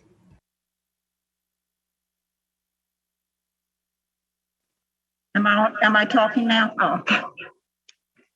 I'm used to just being able to touch it with my finger. When did they, for years and years and forever, you automatically got a step? Everybody got their step. It was automatic. It wasn't something that we added on as a special thing at the end of the year. If you'd been teaching 10 years, then you're on step 10. If you've been teaching 20 years, you're on step 20. You could just look at the step you were on to see how many years you've been teaching. And so I know they started freezing principal salaries in 2009 and sucked them dry. So then they moved on to the teachers. Do you recall what year that was, Mr. Jordan? There's a chart. If you give me a chance, I'll pull it up, but Mr. Jenkins may have it in front of him. Do you have that? I beg your pardon, but I really do not have that chart. And that's well, whenever it was, and how many years did it last? Because it didn't last a lot of years, did it? It was a very sad decision to use the backs of the employees to pay bills. So we have it now. At this point in time, Dr. Birdsong, are teachers automatically getting their step every year? So with this plan, all employees will get a step increase. Plus, most employees, the majority, especially 10-month teachers. Ms. Tao, I need you to, if I'm misspeaking, I need you to say something. But it is my understanding that all employees will at least get a step increase, but most employees will get more than just a step increase. Okay, I think then I wish I'd clarified this more for myself earlier, because I don't think we should be even celebrating that we're giving them a step. That should be their right to have the step. And that, I think, maybe is what Mr. Jordan was trying to get at, and I wasn't understanding that you were saying, give them the step. What's the real raise? Because the step shouldn't be a raise. It's part of the way it was always set up forever and ever and ever until someone got the idea. As I said, they started with the principals, and then they moved on to the teachers. So if we could, first of all, always talk about it that way, from this moment on, everyone gets their step. So that's just there. It's going to always happen. We're not going to freeze them anymore. And then because the step should be automatic. And and that would make it clear for the rest of us. And then we'd be able to step back and see, are there some people in there that were here during this time period of 3 years or 4 years or whatever it was. And those should be targeted people that we do something about. And maybe it would be to put them on the step they're supposed to be on, just as a suggestion. Thank you for letting me share that and for helping me get clarified on exactly what happened here. Okay, so for the sake of time, Dr. Martin, anything you wanted to chime in on at this point? Again, I agree with what's being said, and I love the revelation about the step process and having it automatic. And when that change was made, it was before my time on the board. But I absolutely agree. We need to get back to, teachers who, this is a system that was set up for a reason, and unfortunately, it was interrupted, for lack of a better term. And I really agree that our teachers need something to count on, and it might help us get out of this rut of having to reevaluate this every year and just count it as a continuing piece of our operating budget. So thank you all. I agree with what's being said. I think this is a great discussion. Mr. Jordan, if I could make just one comment on this. The step increases had stopped during the recession. And that was because we didn't have enough money to provide a full step increase. This is not uncommon. It occurred through districts and localities everywhere. So that's how we got off this. And even in those years when we gave pay raises, every teacher and every employee got a pay raise. They simply didn't get a step increase. So that's how we got to where we are. So there were several years consecutively when there were not step raises. So to address the compression really means spreading teachers over a number of places on the scale. Yes, sir. So just for clarity, I'm agreeing with you. And, and I don't want to repeat, I'm going to find maybe one from last year, but the intent was the previous board asked the superintendent to do a study on this because we had heard from our staff about this issue of compression and not being on the right step. We knew, as Dr. Gabriel said, there was no way we were going to be able to bite that apple in one big bite. So the idea was that based upon the Single Waters recommendation, that over time we could make some adjustments. And at least from my interpretation, we kind of cut this deal with the employees. So we said we would start making step adjustments. Some people may have gone up, some people may have gone down. We're going to try to do it in a way that stayed within this fiscally responsible. So we knew that it still might average out to a 2% or a 3% raise versus an across the board 5% raise that many of us may have wanted to consider at the time.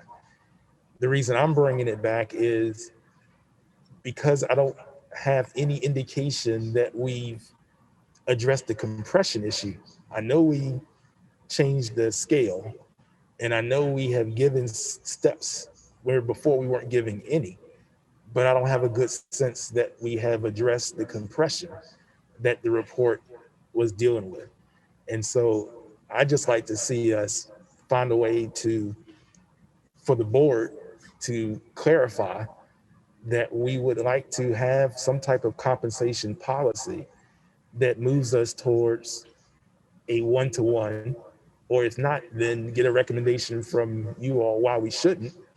But as of right now, when I look at these other school divisions that we say that we are competing against, I think that part of the competition is around their one-to-one policy, which we don't have. I think we have superior benefits package. I think we have a superior pay lane. But if we can deal with the step and then simultaneously deal with our welcoming environment that we have for everyone, I think that's what allows us to compete in the marketplace and move away from making the first year teacher's salary go up. We attract that teacher, they stay with us for 3 years, then they leave the division because they can go to another division and get on that division on the correct step, where we may not be actively doing that. So that's what my thought is behind that. Anything, I think Ms. Smith, you wanted to come back and talk about, you had a recommendation around the fund balance. What I have so far is we talked about compensation. We've had some preliminary conversations around the fund balance and some of the capital recommendations. I don't know if we've come to any particular recommendation there. We've talked about pre-K. We did talk about trying to align our ed planning, Easton, Lake Taylor School, some of our potential building consolidation during the retreat. There were some recommendations that have kind of hung out there that we didn't act upon that could deal with some of the school consolidation. I know there was thought recently or said earlier in the meeting about Fairlawn and Easton, but there also was some conversations about what do we do with Madison. So I know there was a few buildings that we had said maybe their usefulness were up. So I just wanted to make sure before we move on, because I want to get if there's some consensus around certain items that we can at least give feedback to Dr. Birdsong to go back and work some additional magic and give us some feedback so we can be prepared, hopefully, to take some action next Wednesday. Ms. Basine? The other pieces of information, and I'm not sure if you captured it, but is the phase 2 of the Maury study. We were going to put out an RFP in July 2019, and so I don't want to lose sight of that project as well. I got the sense that trying to look at childcare was not, that we didn't have consensus among the board for that. I do want to, if it's okay, I'd like to address something in the CARES Act that may tie into the fund balance, depending on, I guess, the amount or the need. Let me get to the slide here.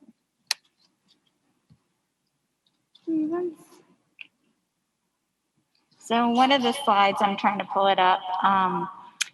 There were, around the HVAC ventilation, there were 18 schools that I believe were identified that needed HVAC needs. Is that correct? That was specific to HVAC, not ventilation in general?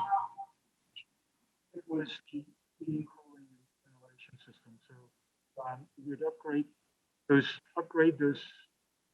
systems so that fresh air was provided into the classroom. Okay. And can you describe a little bit how that need was determined? It would have been based on the HPA assessments. Okay. And actually the assessments from the school operations group. Okay, so specific to those units. So if there are ventilation needs that go beyond what the CARES Act money allows, and that is obviously a priority for the remainder of the school year, you know, I'd like for that need to be addressed somehow in the fund balance as well, and to have it prioritized. And along those lines, I think it's important for the board to really understand what the need is and how these needs are being determined. And one thing I did ask for were, especially during this pandemic and as we bring our students back to the classroom, is having the air quality reports by school. And I know they're working on a dashboard to provide that information for our families and staff. But I think as we work through these budget discussions, it's important for us to know what the modifications are necessary in each of the school buildings, what's been made, what's been done, and what is still needed so that we can allocate funds either through the fund balance or through the CARES money so that we are ensuring proper ventilation for our students and staff when they return. Okay. Thank you. Just trying to be mindful of time. Ms. Smith, did you, I know you were saying something a moment ago regarding a thought you had regarding the use of the fund balance. Just didn't know if you want to repeat it because I didn't capture it. Sure. There was something about asking, and we still need to, whether or not the fund balance has to be approved this year with the budget. And I basically stated that the last time the fund balance was requested along with the budget for reappropriation was the FY18 fund balance. So that leads me to believe that there's not an annual requirement.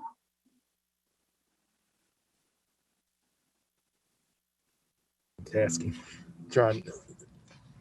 So what do you, is there a specific? Oh. I'm sorry. I did also say if the board as a whole isn't supportive of holding off on voting on the fund balance, then I'd like the fund balance to be separate from the main budget and CIP to be separate, that we vote on them separate, these two. Thank you. I'm not in a position to address that, but I know Dr. Martin is hearing and Dr. Birdsong is hearing, and we can take that back. I do know historically, at least at one time, we did that. I think dealing with the fund balance was a part of the budget process. I think what's different this year is the size of it and 2 years of it. The capital improvement plan, I still think we need to go back and look at that beyond, this is my individual opinion, that we need to go back and look at it beyond a year. Because one question I just have is when you look at the FCI, there were different priorities. So I was just trying to track in the recommendations that we have coming forward, are they addressing priority 1, priority 2, priority 3, priority 4?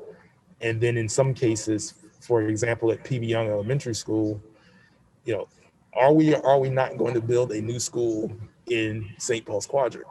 Or are we doing something with Ruffner? If we're going to make that decision, then I think that then helps inform what type of maintenance and support we do. These things are connected.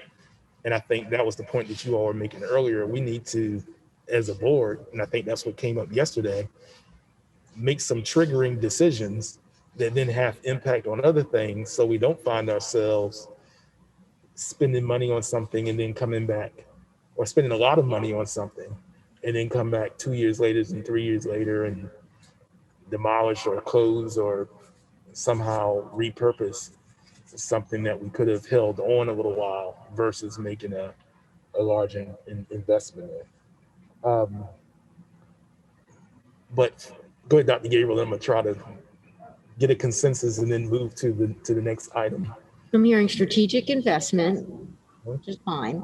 And then are you going to recap exactly what we're building consensus around as far as redirect? Yes. Awesome. So, because I think there are other things that are out there that may be more complex, but clearly I think this discussion of the fund balance and how it's used is something that maybe there's still some clarity around.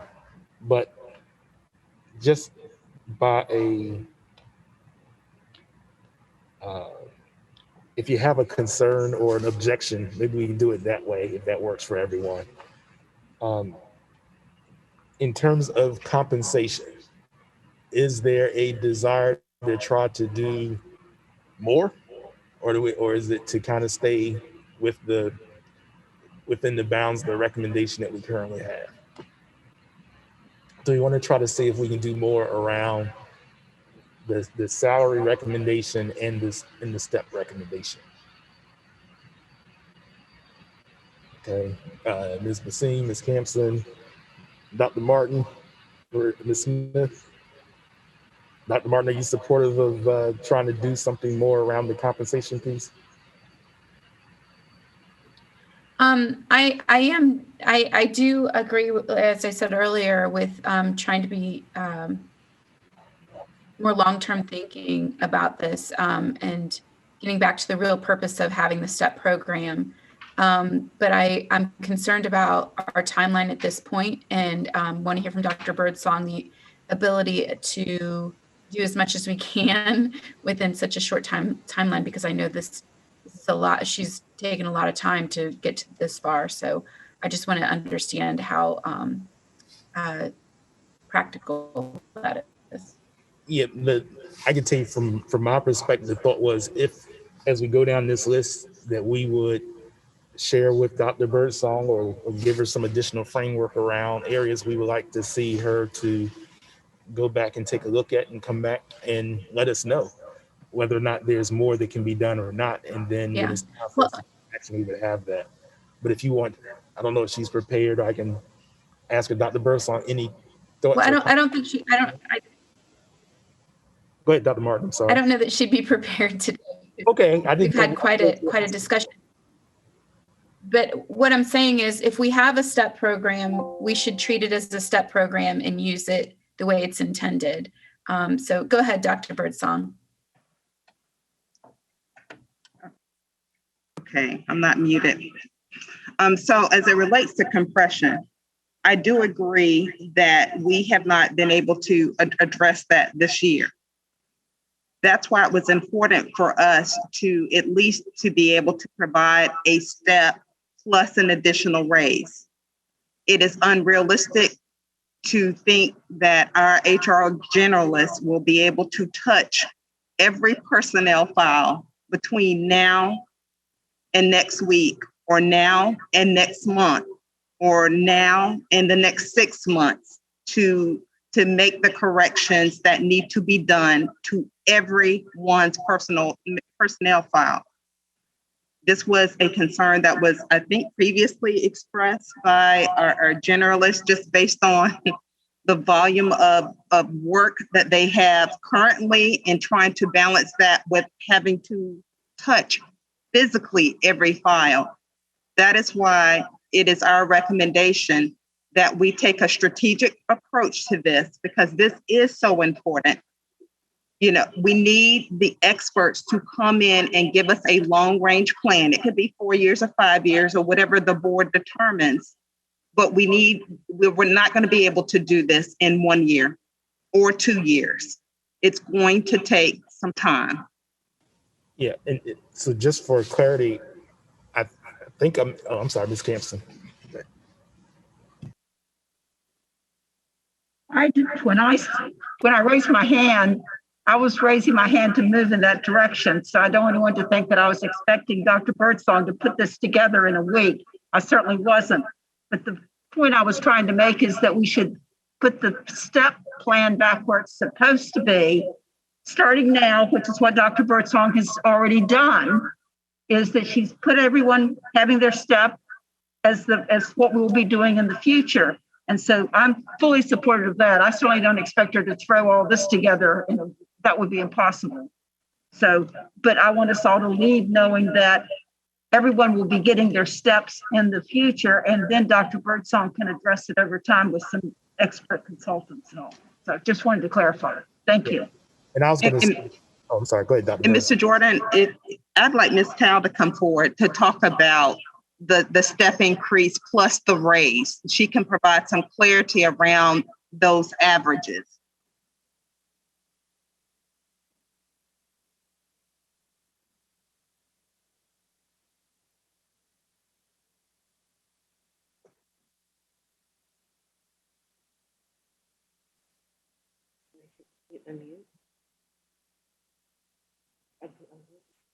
Okay. Good evening, Dr. Martin, Vice Chairman Jordan, Dr. Birdsong, members of the school. What we did to do the raises, we gave the teachers a step increase. And when we increased the starting pay, that equates to where all the teachers got an average of 5.1% average. When you increase the starting pay, that rolls to from step 1 through 30, that increase right there. I think you raised the starting pay from 44 to 20 to 47. That's about 2,600, something like that. And then that's what we did to get everybody a 5.1% average. Yes, they get a step increase, and on top of that, because they get a 5.1, the difference of that is an increase in their pay, in addition to the step increase.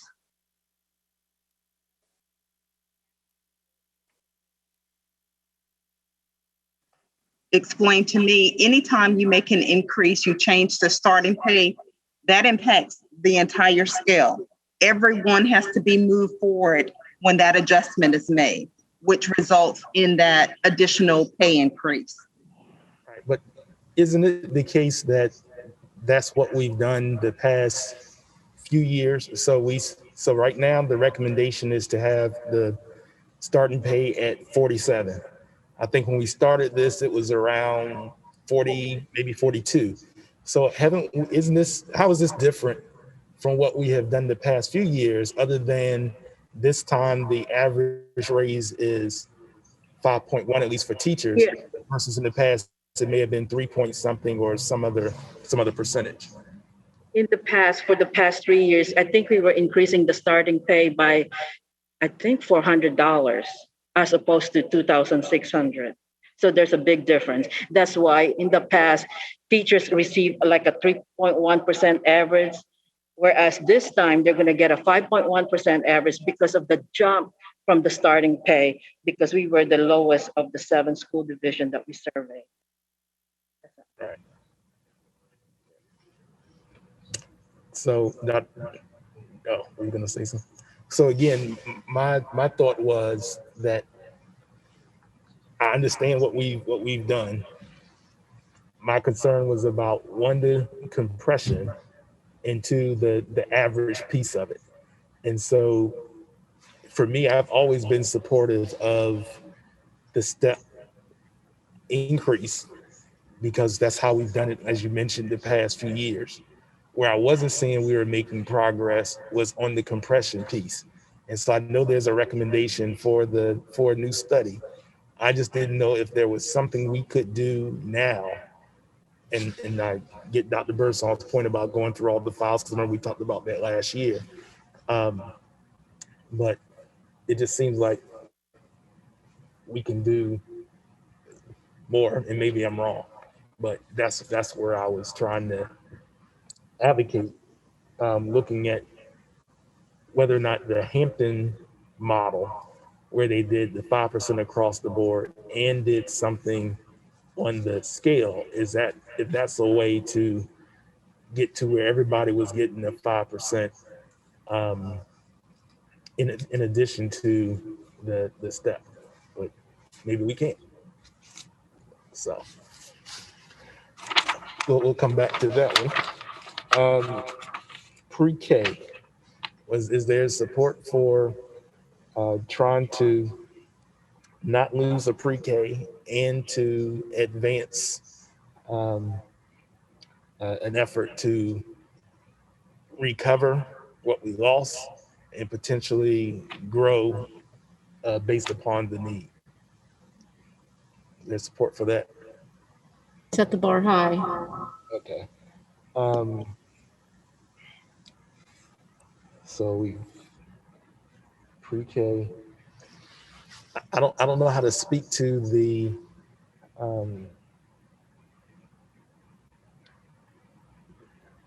recommendations associated with the capital improvements, but maybe we can couch it as, is there some way we can go back and look at the recommendations that we received at the retreat and seeing if there's an opportunity to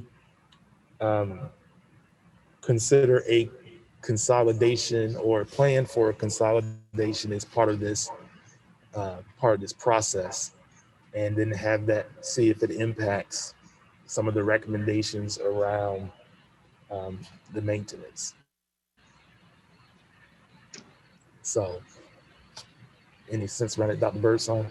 So maybe we could consider, if you are in support of the bonuses, we could move forward with sharing our plan with the city council around the fund balance and having that reappropriated, and then give them a plan around, because I think it's going to take us a little longer period of time, the governance team, to look at everything strategically, building consolidation, new construction, and all of that, that we could still move forward with the request and then determine later how we want to appropriate those funds as it relates to the CIP piece. Does that make sense? Does that make sense? And that would give us some more time to address Ms. Smith's point of, moving forward so quickly, just maybe taking a pause, but still giving them some sort of plan that they can understand, so they know that we are being aggressive and want to make some immediate changes, but not within the next week, but I mean, as a, So then that piece of it that deals with CIP cannot be specific. Okay, and I was addressing the fund balance piece. Yeah. So Mhm. no. So the fund balance piece says 4 million for salaries Mhm. and then 17 million is it Yes, ma'am. for CIP? And it lists out what we're gonna do? Yes, Am and that I- was, yes, I was just going to recommend if the board had some unreadiness around the CIP piece, that we could still move forward with our request with sharing plans around CIP, but maybe not giving them a detailed list. But I think if they knew we were working strategically to consolidate some buildings, to look at new construction, to look at some facilities that we must make some repairs, I feel like they would be amenable to that based on our conversation yesterday. I agree. So I think we just said the same thing. Yes, ma'am. Yeah, okay. okay. So we have consensus around that approach. Just as a personal input, one thing I would just add to that, in the cities, in that SWIFT deferred process, I think originally the city had the $30 million and it was flexibility. If I understood yesterday, I know that what action that they took, but I think what we're saying is we're just going to say, this is what we need. These are the next steps, because we have recommendations within the ed planning work.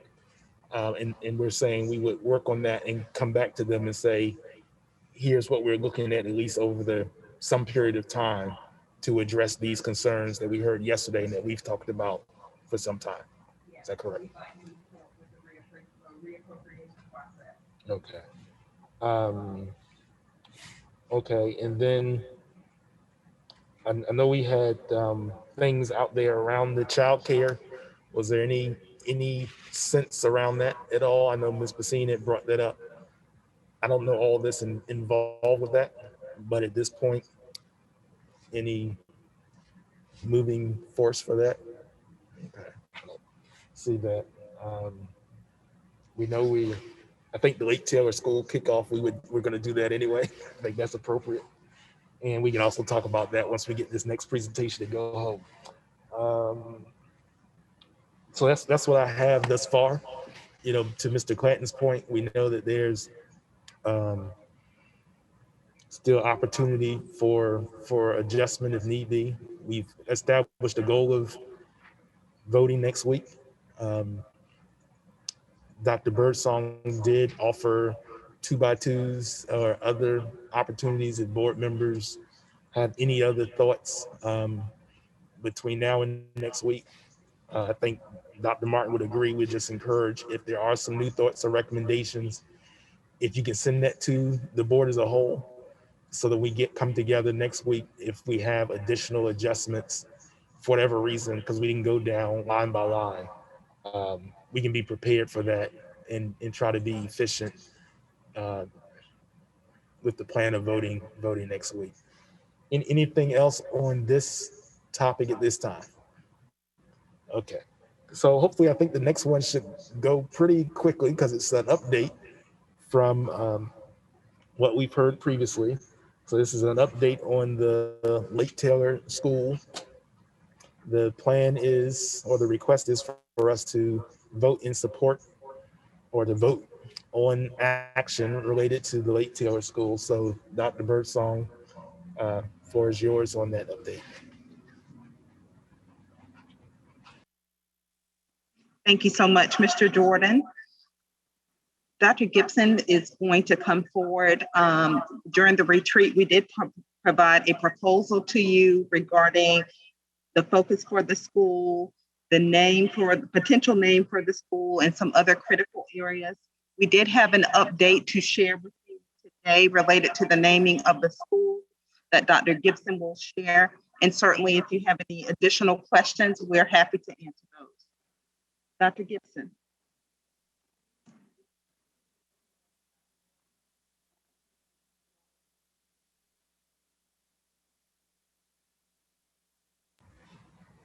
Good evening, Vice Chair, Mr. Jordan, Board Chair, Dr. Martin, School Board members, Dr. Birdsong. I'm going to begin with talking about the name of the school and listening to your feedback from the presentation in February. You indicated that academy on the name of a school indicates that it's a choice school. And Lake Taylor is not a choice school, it's a zone school. After speaking with the principal and her working with her community, we are willing to keep the Lake Taylor school name and not use Lake Taylor Technology Academy. So we're asking that you allow the name to remain as Lake Taylor School. We realize that we will continue with our technology focus. We will continue with our Apple Pathway distinction.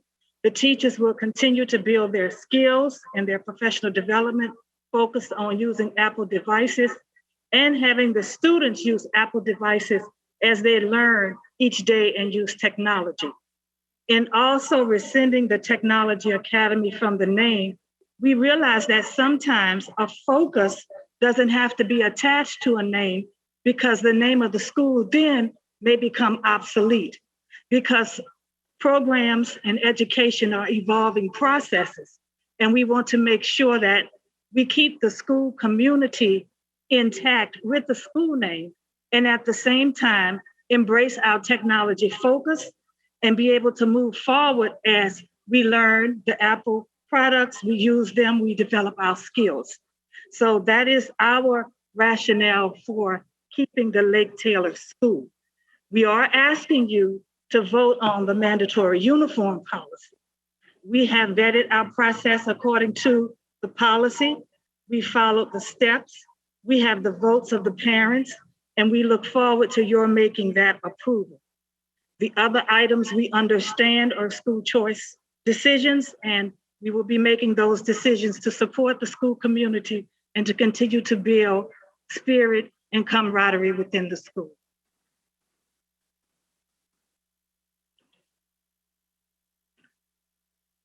At this time, I'll take questions. Okay. Anyone have any questions or comments? I have a comment. I just want to say thank you so much for taking this back. And you know, my question from the last meeting when you first introduced this was really about the clarification about the use of academy. It really wasn't that I was so much against it, but I do think it's really smart to, you know, words have meaning. And so I think it's really smart to have call it the Lake Taylor School. We're already calling it the Lake Taylor School. And I know there was a question around technology, and I agree with you 100%.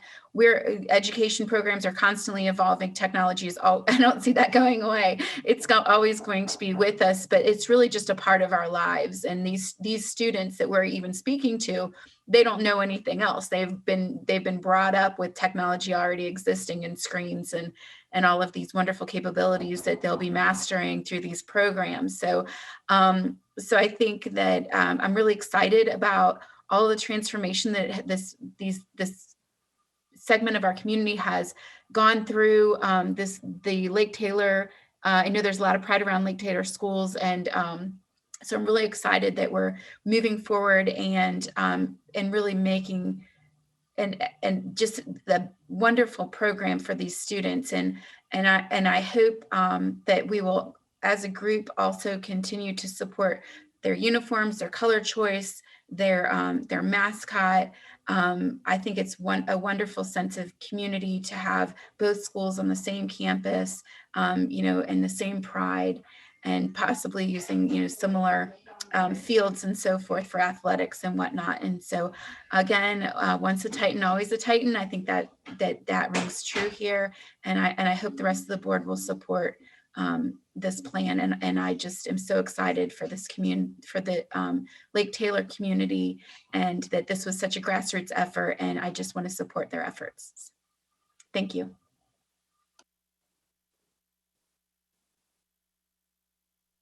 Sorry, Dr. Gabriel, then Ms. Campson. Can we have a resolution drawn up both for what we will be voting for regarding the budget, and then for the Lake Taylor School prepared and ready to go so that it's ready to go for our meeting on the 17th? We will, yes. Thank you. Ms. Campson? Thank you. It was a good compromise. I'm sorry to see Technology Academy go, but I understand your reasoning and the reason and the need for a compromise. So I'm very excited. I just want to remind everyone how impressed we all are and should be that this team of administrators and teachers and parents came together and put all of this together to make their school one that everyone was involved in, that parents can support. And I think that that's what's important, is that our parents support what we're doing and realize that we're focused on their children and doing the best thing for their kids. And so I'm very impressed with that. And I want to make sure that we continue to congratulate the principal and her team and her teachers and parents in the neighborhood for how they have pulled together and done this. This is an example of how you make decisions and move on. And they've done it very quickly to get it here. And that's why I want to just once again mention that I'd like us to put the same resources into Lake Taylor School, K-8 school, as we put in the Academy for Discovery and other programs that we kicked off like this, because they've got it ready. They got it to us at mid-year so we would have time. They need to have the signage, the uniforms, everything ready. This is one of those times we need to do a big push to make this go and make the parents really proud of where they're sending their children to Norfolk Public Schools at Lake Taylor School. Thank you. Others? Okay, well, I have a couple of comments. So I'm supportive of the effort. I do still have a question about the technology piece in terms of is whether or not the Apple pathway is the technology, or is it some academic programming on top of the Apple platform and pathway that's making it special. So I know when we're having conversations some years ago about the Southside STEM, STEM could be engineering, STEM could be something else. It's all kinds of different focus opportunities within STEM. There's all type of different focus opportunities within technology. I guess my request would be, because going to Ms. Campson's last point, the same way that we talked about investing in the ADL and we're talking about investing in the Lake Taylor School, I like to make sure that we are equitably investing in that pathway with Berkeley Early Childhood Center, Southside STEM, and that it's not competing against each other, but it is another opportunity for our students to have some general skills in engineering and technology, and then whatever focus skills that they decide to offer at Lake Taylor School, just as I understand it, Project Lead the Way is still that focus at Southside STEM. The second piece, when we were going down this path, there were the Ingleside community. We were having discussions about what the different zones would be and who could attend and making some changes. And so we had given the Ingleside community a choice option because they wanted to see what was going to unfold at the Lake Taylor School. So they could enroll at the Lake Taylor School, they could go to the Norview Middle School. I'm not sure where that is. I didn't see Ingleside listed in the outreach or in the zone, but I would like to see or get an update or understanding of making sure that option continues now that the programming has been determined at Lake Taylor School. And I just bring that up because I still feel we did a disservice to Southside STEM long before anybody here when we said we were going to have choice seats there. And at that time, the default middle school was supposed to be Lake Taylor Middle. And somewhere, I think, beyond the board, a decision was made that Southside STEM became the default middle school for the South Side, which then I think messed up the citywide efforts that we were trying to make. So if we do have this commitment to Ingleside, I like to see it codified and not get lost. If it's not included, then I like for us to clarify that it's not included so that those families in Ingleside know truly whether or not they still have the opportunity to be a part of the Lake Taylor School or not, and that transportation and all the supports there are taken care of. So that's it. Other than that, I'm supportive. Those are my two concerns. Mr. Jordan, speaking to your second piece regarding Ingleside, we've started looking for your answer, and I plan to be able to provide you with an answer next week before you do your vote. So, or to send it to you through email, whatever the protocol is for you to have some clarification on that. In regards to your first answer, having the technology focus at Lake Taylor School is academically focused as well as skill focused. It is going to be a cross-curriculum blend where students will use Apple products in all of their classes. They will learn how to code. They will learn how to program robots. They will learn cybersecurity. All of the current trends that are happening in technology, our students will use the Apple products, develop their skills with Apple, but at the same time, learn how to access and become leaders in using the technology and staying current in the field. If they learn to code, if they begin to understand cybersecurity, they have skills and avenues opened for life. And if they do it on an Apple product, that would be even more powerful. You all will be investing each year in Apple products as students will need devices and things will need to be renewed. So that curriculum piece and that skill piece is going to be a blend that should really result in very creative, collaborative, critically thinking children who can take on challenges and embrace them. So just so you know, you're preaching to the choir on that. Okay. But the piece that I'm asking, I think everything that you just described is what I consider the expectation to be at Southside STEM. If the intent around Southside STEM is to offer a program that is unique and attractive so that you have this combination of zone and choice school, if we replicate the choice, then I think we limit the choice. So what I'm suggesting is, and this is just my personal opinion, maybe Southside STEM then gives a deeper focus around engineering. If Lake Taylor School is going to be something different, what I don't want to see occur, in my personal view, is that we stand up the Lake Taylor School and it takes some of the shine off of the unique opportunity that we're supposed to be offering at Southside STEM. That's what I'm trying. Understood. Okay. Anything else on this item? So everyone for hanging in tonight. We're sorry about the special call meeting. It was something that we had talked about early on. The real intent, as you can see, was to try to make sure that we were prepared for taking action. We have these notes. We'll follow up with additional items.